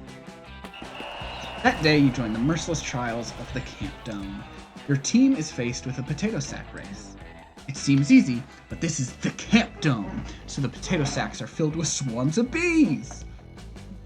Your teammates are discouraged, both because they are not fond of bees and because the enemy team is mostly comprised by sentient bees. Aren't all bees sentient anyway? Giving them a clear advantage over you. It all looks dire for you, but you use your cunning and remind the enemy team that the bee population of Earth is inexplicably decreasing and bees are heading towards unavoidable extinction. Cool, that's what I wanted to be reminded of right now. That really messes with the enemy team's heads, giving you the edge you need to win. Your nasty leadership skills grant you +2 charm. Hey, noob. Oh, I really like this design for Joy. Her 80s outfit. Hey, Crystal, get over here. We need a 4th for our game of Extreme Double Dutch. Oh, I didn't realize you were playing with 2 jumpers. I'm up to the challenge. Or not. Crystal is going to be the ropes, aren't you, Crystal? Your dumb, horny ass is about to agree, when you are thankfully interrupted by Mr. Pappas, CEO of Awful Corp. Pleased to make your acquaintance. I've just purchased a controlling interest in this summer camp murder dome, and I'm here to make it turn a profit. My initial plan was to bulldoze the thing and replace it with a nice generic shopping mall, but apparently this land is only zoned for lethal and semi-lethal activities. So I'm here to do the next best thing, turn these outdated dome games into a gleaming engine of commerce. Hey, keep your money-grubbing hands out of our murder games. If you want cash, just rob banks like the rest of us. Yeah, you're not getting a cent out of me. I'm saving all my gold for a skull-seeking crossbow. Well, she thinks she's saving all her gold. I've spent most of it on bagels at this point. Don't tell her. Honestly? It's not often I agree with those two, but they're right. Really accessible murder games are a part of Camp Spooky culture. You're not going to get away with charging for them. Charging for them? Who said anything about charging for them? I'm making all of the Dome games, including Extreme Double Dutch, free to play. Oh, I get it. The games are free, so people start playing them. But then you use finely tuned addictive mechanics to trick players into paying through the nose for items and power-ups. There's a ton of guys in hell who used to do that. Well, your nefarious scheme won't work on me. I'm a seasoned gamer and immune to psychological manipulation. And to prove it, we're gonna play your games totally for free until you go out our business. Not happening. No, don't do that. That's like mainlining heroin to prove it doesn't work on you. Much better to bring a strongly worded petition to the camp administrators, right, Damien? No time to talk. Only 100 more jump ropes left before I unlock the platinum jump rope. Oh fuck, my rope broke again. Guess I gotta buy a new one from the rope store. I like the way you think. Or you could buy these limited edition rocket boots. They cost 10 times as much, but they'll really help you rack up those jump ropes. Take that, sucker. I'll take 10! Only to prove how dumb your business model is, sucker. Oh, I'm feeling a little tired from all this yelling. Better purchase an energy refill while I'm at it. Oh no, your friends are already in so deep they practically qualify as submariners. Quick, find a way to prove to them how predatory this free-to-play system really is. Notice that those energy refills are just bags of your own stolen blood that the game is selling back to you. Look at that guy over there. He's only playing 30 minutes longer than you, and he's already got the Dome logo tattooed on his forehead. I think this one. Wait, what? You seriously didn't notice the enormous needles those interns jabbed into your veins as soon as Pappas got here? I was too engrossed by the immersive gameplay. X, why didn't you warn me my blood was being stolen? Wait, you don't like having your blood stolen? Mortals are so weird. Doesn't matter who warned who. What's important is that now you all know about it, so we can all get rich harvesting and selling our own blood so we can buy more gems. Heck yeah, blood regenerates, right? So basically an infinite source of income. We've totally broken Extreme Double Dutch's in-game economy. Not suited for TV. I'd yell at you both about how stupid this is, but frankly, I have better uses for the oxygen it would take. Then it's settled. We're geniuses who are about to be gem millionaires. You watch in fascinated horror as Damien and Aravi enthusiastically vampirize themselves for cash. They immediately pour into the game. I don't feel so good. Are we sure blood is infinite? Oh, doesn't seem to be. Don't worry though, with all the gems we're raking in, we can easily pay other players for their blood. No, stop it. I'm the one who's supposed to be buying and selling your blood. Stop seizing the means of production, you pesky kids! But it's too late. Damien and Aravi's blood-based pyramid scheme totally floods the game's market, and gems become worthless. Curses! Foiled again by meddling brats selling their own blood! If I had a nickel. Come on, Patrick. Take me back to my flying limousine, where I shall plot my next money-making scheme. Let's go, intern. You haven't heard the last of Mr. Papas. The world is saved once again. Ah, people say that to me all the time. They're only right about half the time. A plane flies overhead, towing a banner that says, "No, seriously, I'll be back." Looks like he does this a lot. In the meantime, you gain +2 fun and +1 smarts.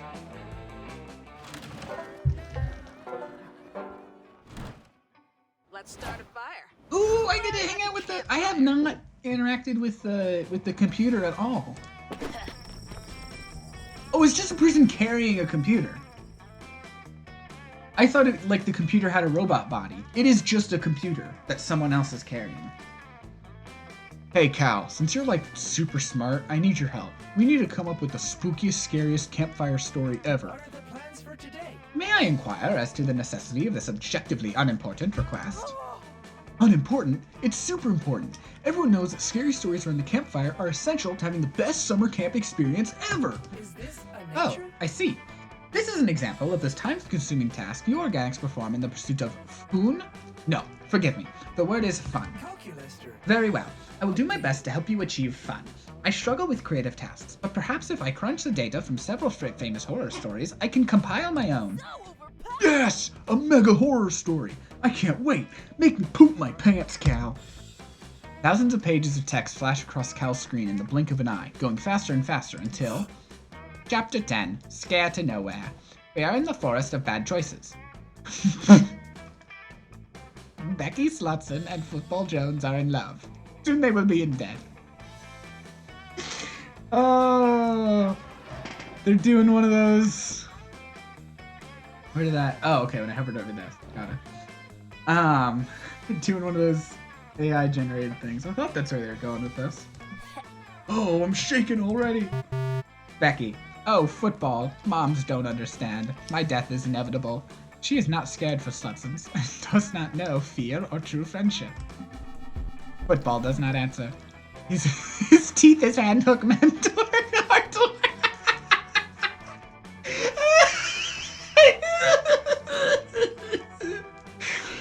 His inside bones become outside bones. Audience is sufficiently afraid. My god. Sorry. Ugh. Ah, you bet I am. There is no murder cabin. The realtor should not be there. I have Amontillado, says a man the audience refuses to trust. What could possibly go wrong, says Skeptic Sam. All is possibly. The great and only possibly. There is now Ouija board. It is scary because it is a copyright infringement. It bleeds blood that is not its own blood.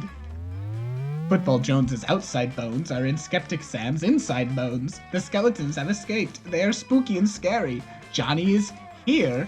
There is only error. Insufficient input data to finish the process. No! It was getting so good. What's gonna happen to Football Jones's outside bones? You're not even sure what already happened to Football Jones's inside bones. Both of your friends seem pretty invested in this. You need to feed more data into Cal to come up with a spooky, scary ending. You pull up Dropbox and send him a guide on the dangers of downloading suspicious links or a peace treaty. Ooh, which one will make her happier? Why not the peace treaty, right? Because she's like all about... I'm gonna go with that one. Ah, peace treaty was the right one for her. That's fine. I've still gotten 3 days out of like getting like her loving me. So I think as long as I get like day 5, it'll be good. I might be fine now. I don't know. Ah, oh my, is this what fear is? I am empathizing so closely with the corrupted code and mutated source files in this manual that I cannot stop trembling. Oh, because it'd be scary for her. It'd be scary for her. That's why I was like, she wouldn't like it. Yeah, she'd think it's scary. That didn't connect in my head. Okay, good. That's how scary stories are supposed to make you feel. Now finish the story. The skeletons have escaped. They are spooky and scary. Johnny is here. There is only the polymorphic virus. It is here. It is murder cabin. It alters the signature code of whatever it replicates. It does not replicate friends. The polymorphic virus has hooks for hands. The jump scare arouses. Audience is a scream. Ah! Your code is possession, says the polyvirus morphic. Your frag drive sucks cock in hell. The rain is bleeding, and the audience is dying, until Football Jones is here. His football is a master's degree in computer engineering. We should split up, he says, and the polymorphic virus is a red balloon. I float too, he says, while sinking. There is no bones. The end. Such an honorable scout. Oh my god. Hey, that was pretty good. I definitely didn't see the ending coming. Is this what people call Yes, camping? it was terrifying. I feel so uncomfortable and unsafe. How wonderful. Observer error. Crystal, logic dictates to me that the polymorphic virus is a fictitious element of my own story, but my empathy emulators are still firing on all cylinders. I am envisioning a solution in which you hold my hand until my emulators cease overheating. Would that be okay? Hell yeah, it would, and this works out great because you're admittedly still kind of spooked by Skeptic Sam. So skeptical, so scary, so romantic. Alright, I mean, like, okay. Weekend is here, so you could go visit Juan, the small magical Latino cat. Well, I didn't know he was Latino. Well, I hope you have your reflexes ready, because what I have ready is a selection of weird, questionable drinks. Sharpen your fingers, because here we go!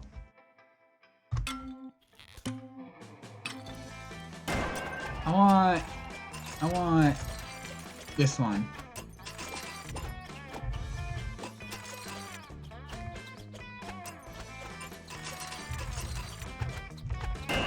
Shit. Oh, that doesn't look good. Not the bees! During Spooky High, bees poured out of your mouth, remember? Well, in Spooky Camp, the bees pour in. You actually just drank a bunch of bees! You sure did. It is so epic that from that day on, everyone knows you as Nicolas Cage. Shot. No way! No way! Still hard to believe you drank that. Good luck, I guess. Did that actually just change my character's name to Nicolas Cage? Leave it to me. Oh my god! I love this game.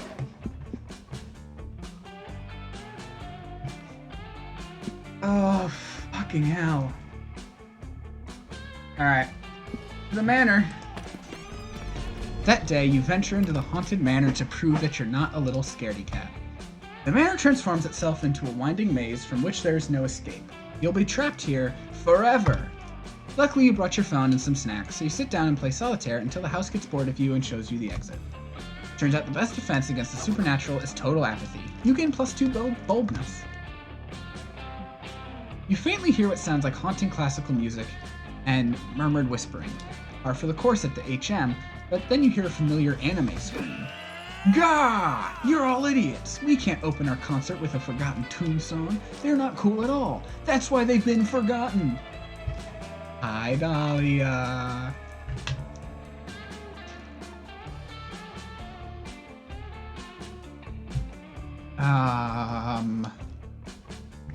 Sorry, 1 second. I'm just gonna...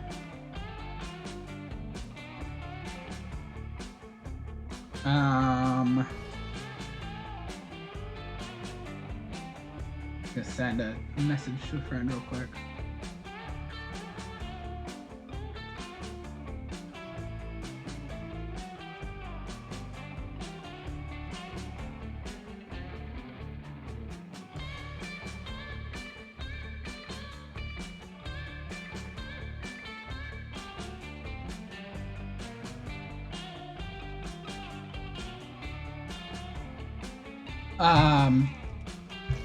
Okay. It looks like your friends are in a room surrounded by Victorian ghosts having a party, and your friends look pretty freaked. Are they scared of ghosts?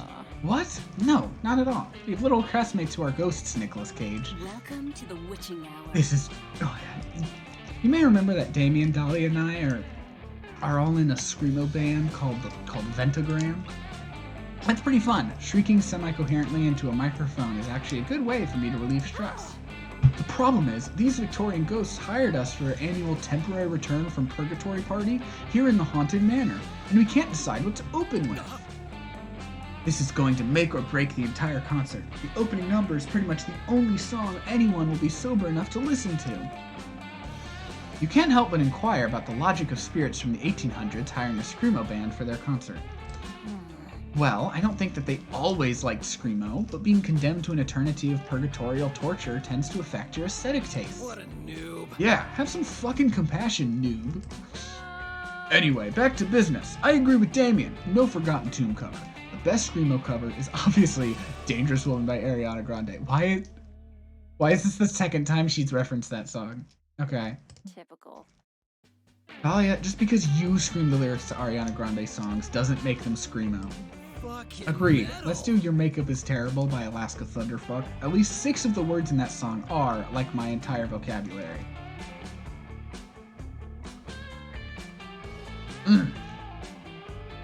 Okay. I'm out of water now. Neither of you know what you're talking about. I'm the lead singer, damn it. I get to decide what songs we do. Ugh, fuck this conversation. I'm setting the amp on fire.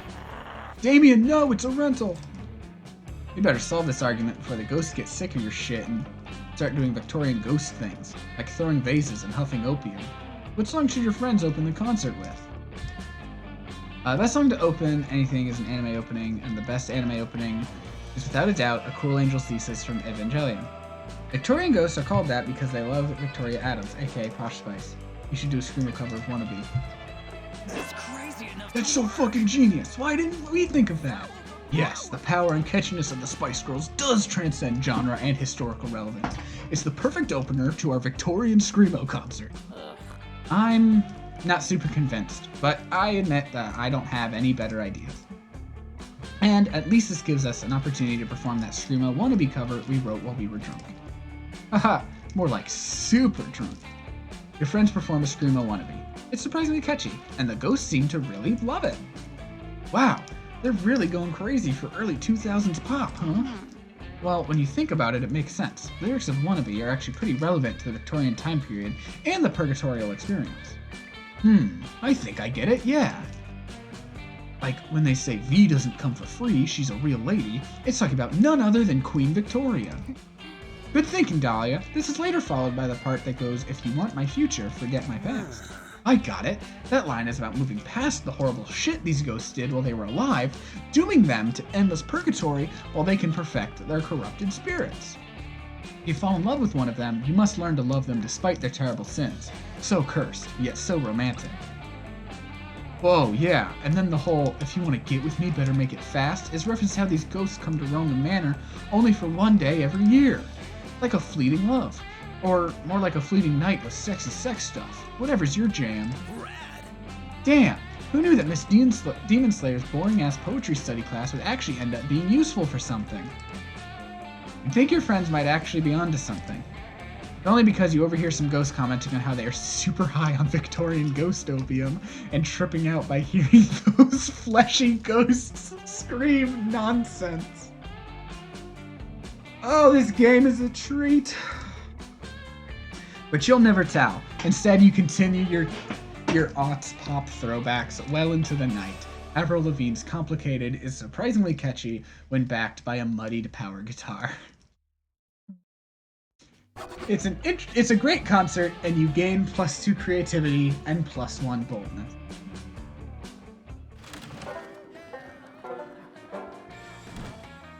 Where to go now?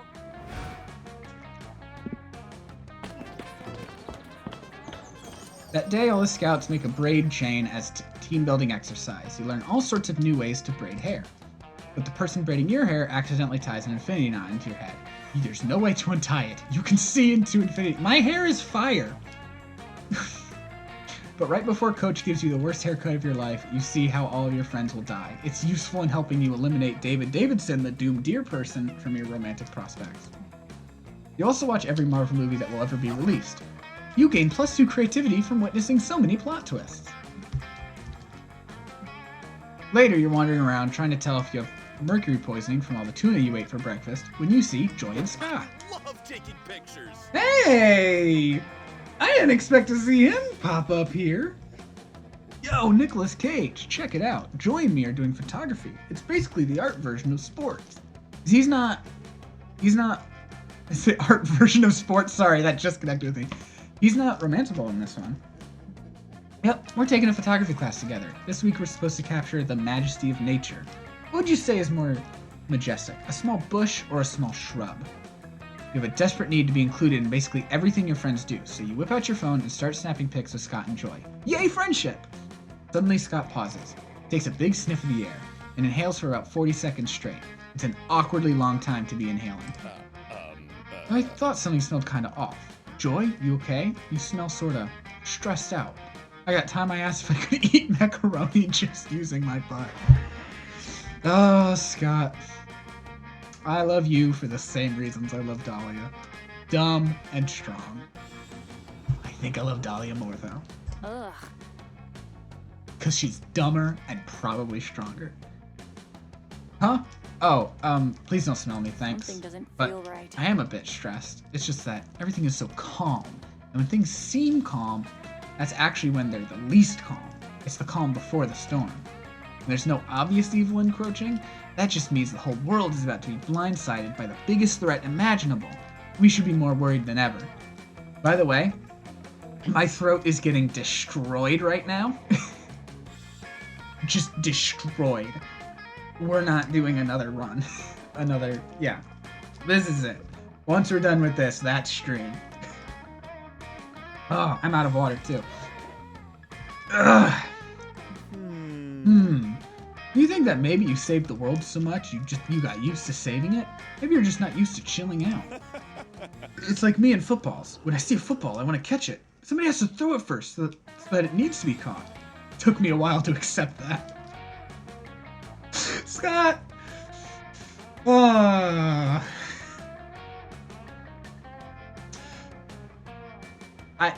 I think he was the first I ever romanced in Monster Prom. And I'm remembering why. Psh, no way. This is not about me and my emotional defense mechanisms. There's definitely an ancient evil lurking just beneath the surface somewhere around here. Like, for example, look at these pictures. If this were a normal episode with the Coven, we'd spend the first 2 minutes taking photos and setting up some B-plots.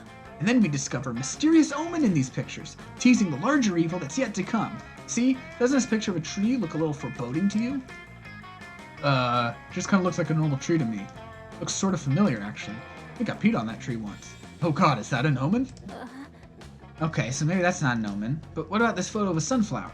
At first, I thought it showed off the elegant symmetry of the flower. But shit, it might be an omen. Alright, I'm gonna look through the pictures I took and find an omen, because I want to be a good friend. Picture. Oh my god, Joy, look! Look at this photo! It's so blurry! It's evil! It's a blurry evil omen! My goddess. Nope, that's just your thumb. That's a blurry picture of your thumb. Decade, help me. Maybe this was a bad idea. Uh-oh, looks like Joy's coming up short on omens and is about to be exposed as a total workaholic. Look through your pictures and find something ominous to help her out. Pictures of a flock of birds, which are classic bad omens. If we connect the birds, like you'd connect the dots, I'm sure we'll find an ominous warning. Resolution is too high in all these pictures. It's a clear omen that technology has gone too far. Probably this one, right? Whoa! That's an awesome sunset picture, Nicolas Cage. I was trying to take some sunset pictures this morning, but they all looked like the sun was rising for some reason. Scott, I think Nicolas Cage is right. This definitely seems like an omen to me. Don't you think this picture is a little too good? I don't know. I thought Professor Lensbottom said that all photos are good photos, as long as you were capturing them with the lens of your heart. Oh, Scott, never change. I agree, Joy. Scott does not need to ever change. But literally, this photo's resolution is too good for a cell phone camera. There must be an explanation, and I bet this goes all the way to the top. You, Scott, and Joy begin an extensive investigation on your cell phone's suspiciously high level of camera resolution. You go undercover and get a job at the manufacturing plant. Joy taps into your satellite signal to trace and hack her through the World Wide Web. Scott eats your phone just in case. God damn it! I love this game! The results of your preliminary investigation reveal that Joy was right. There's a conspiracy here, and you have no idea how far it'll go. It's 3 days later. You're in a scuba suit, floating 18,000 leagues deep in the Bermuda Triangle, and you're starving at the secret underwater lab you've been searching for. You're staring, not starving, sorry. You press the button on your detonator and pray to God that you rigged the charges correctly. The R's in this font look like these. God hears your prayer. The armored access door is blown to bits. You, Scott, and Joy infiltrate the secret lair. Your whole investigation has been building up to this moment. The stakes have never been higher. Such a twist. Finally, we're in. Consider your days of freedom over, Commander von Lovborg. You're surrounded. Commander von Lovborg jumps back in shock and shrieks, "Egad! Not you three! I'm so close to world domination, you sniveling fools!" The jig is up, Lovborg. We just deactivated your nuclear missile supply, and we've already neutralized your fleet of hyper-intelligent mosquitoes. Surrender! Damn you, Joy, and damn the day that I sold Tom Cook my hyper-resolution camera technology in order to forge an alliance with the Kingdom of the Jellyfish. That was your big mistake. As soon as Nicolas Cage revealed something was up with that sunset photo, everything just fell into place. Yeah, I don't care how many phones I gotta eat. You'll never destroy the world I live in, von Lovborg. Whew! The villain is vanquished, and the day is saved. All thanks to your fake deep Instagram picture of a sunset. You did it! Also, once the mayor finds out that you saved the city of Detroit from Commander von Lovborg, he gives you the key to the city, along with +2 boldness and +1 creativity. The last day of summer is here. Who will be your summer love? It's Dahlia. 100% it's Dahlia. Oh, he does have a body! So is being held by the other guy just like one of his costumes, I guess? It's Dahlia. All the way. Yes. Let's start a fire. You finally gather the courage to ask your beloved to watch the meteor shower with you. Us? As a summer fling? Impossible. No! But I got 3 out of 4 with you. Nicolas Cage, let me put it this way. I'm an elite warrior, the finest in all of hell. So I have leveled mountains, I have conquered vast civilizations, I am a fearsome blue goddess, and I'm swole as heck. And you, well, you're closer to a potato than a person. So we're clearly from 2 different walks of life. Sorry. you're not a true warrior. No! I'm sad now. You don't give up. Instead, you decide to. No, you know what? I don't narrate for losers. You don't deserve to get more narration. You lost. That's the story. Get over it. Next.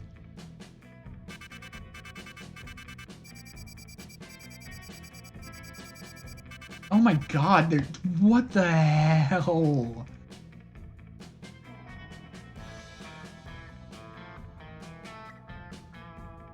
That's so much shit.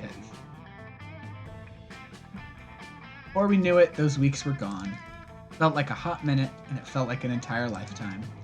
That night, as we saw summer coming to an end, we all wondered what would come next for us. It felt like the end of something big. Little did we know, life still had many wonders and misadventures in store for us. Now I'm older, and I can see it. Those years became the foundation of the mythology of our lives. Broken hearts turned tragedies sung for centuries. Wild nights became epics treasured forever. Every kiss and every laugh is now a constellation we'll always find while gazing into the starry night, no matter how many years go by. And there's the credits. Oh, should I read this? Even today, I can close my eyes and I'm there. I can still close my eyes and I'm there. But oh, never mind. I don't get to finish reading that. With all my friends around that campfire, so young and unafraid, and so ready to start. Welcome to a streamer version of the credits song. Oh my god, I love that! playing Monster Camp. What did you like the most about it? Will you review it? I am the bringer of a message just for you, all live streamers of the world. Oh my god, they're so cute. Okay. To write a song about your issues so you can use it with no conditions. It's a pinky promise. I love this. It won't strike you down, down, down. Hey, can I VTuber track my face, We please? won't bother you down the line. Hey, Dahlia. You will I still love you. monetize. Streaming Monster Camp. You won't get a strike. Playing Monster Camp. You'll be just fine. Streaming Monster I love this animation. You will monetize.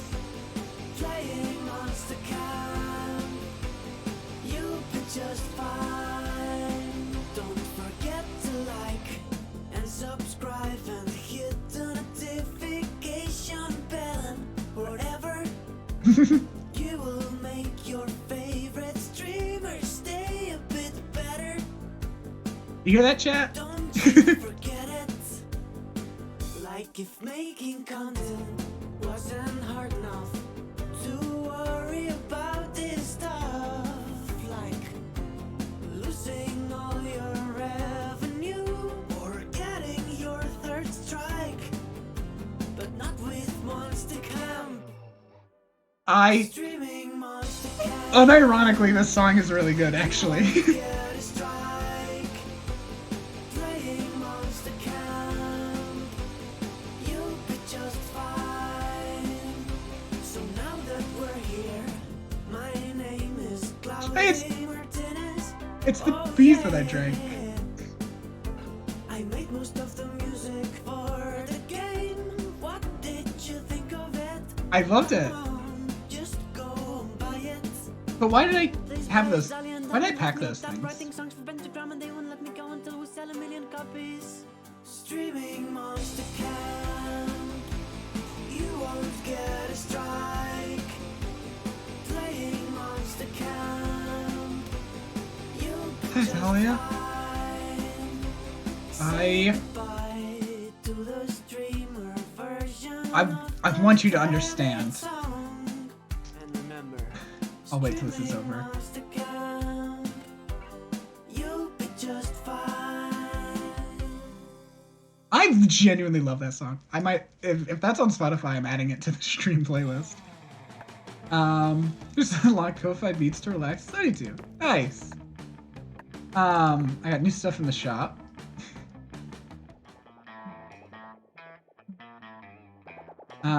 But it's just like the concept art and stuff.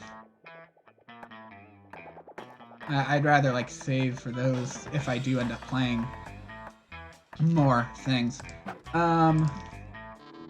What's my new stuff in the gallery though? I haven't even opened the gallery. Anyway, I want you to understand, in the 2 hours that we have played this game, the grip that Dahlia has had on me, I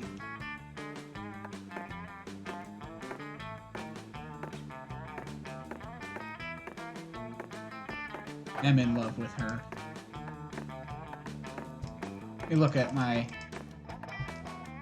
Ooh! Yeah, I didn't even roll down. Now, these are just the... I knew there wasn't gonna be other endings, but... I can see all of their different outfits. Oh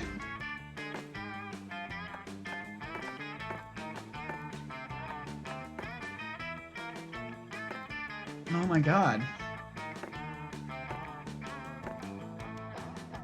Which one is that? Which outfit pack is that? Hold on. That's okay, that's his 80s.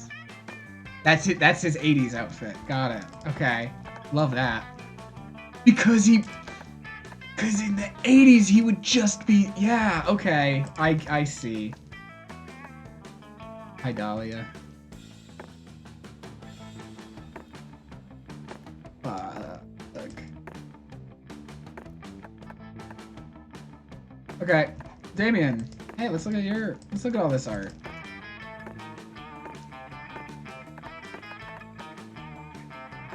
I would say Dahlia made me learn things about myself, but these are things I already knew.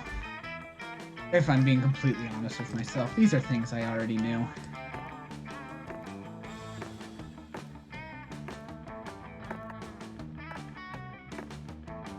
I like Milo a lot, too.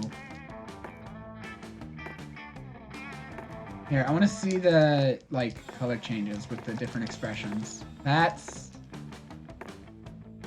phenomenal. I love that. Okay. That's so cool.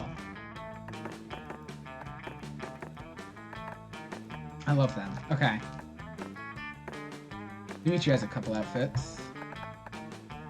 Papas, Baba Yaga, Morty, Miss Weaving. Nice. Okay, so it turns out there are a few places we could have seen him, I guess. Rex, Lome. Okay. What about the drinks? Not the bees. Items? What do I have in items? Okay. The magic mirror. Oh, I think it, like, boosts those stats or something? I don't know. I thought, like, I was going to use those items.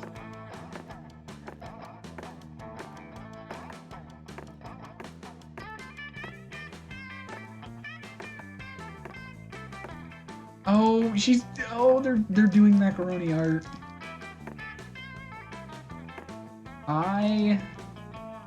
Oh my god.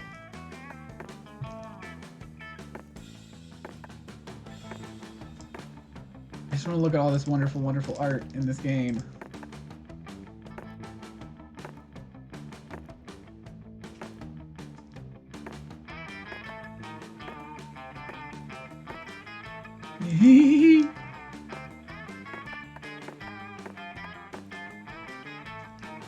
Hey, look at that! Look at all of them! They're all so happy! What was my special stuff? A Wanderer's Tale. Got it, okay.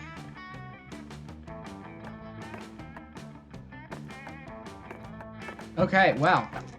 That's Monster Camp. That game, that's fun. That's a fun game. It's funny. Oh my god, it's so funny.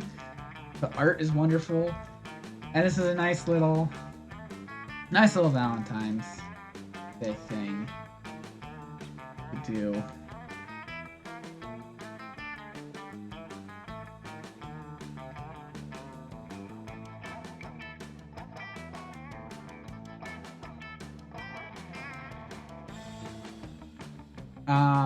Anyway.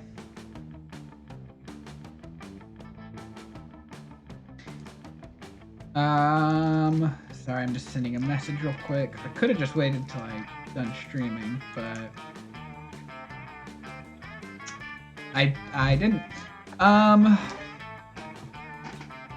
Let me find someone for us to raid. Here, I'll put this over here. I can't have this up and the game, so I'll let you see me trying to raid, at least. Here, I should probably close the game. There we go. Who are we raiding? I feel like we haven't raided Cahill in a while. Let's raid Cahill. Even though, like, Bloodborne isn't really my thing. He's probably playing... Nope, he's just playing regular Bloodborne. I thought he might be playing Bloodborne PSX, but that just looks like regular Bloodborne to me.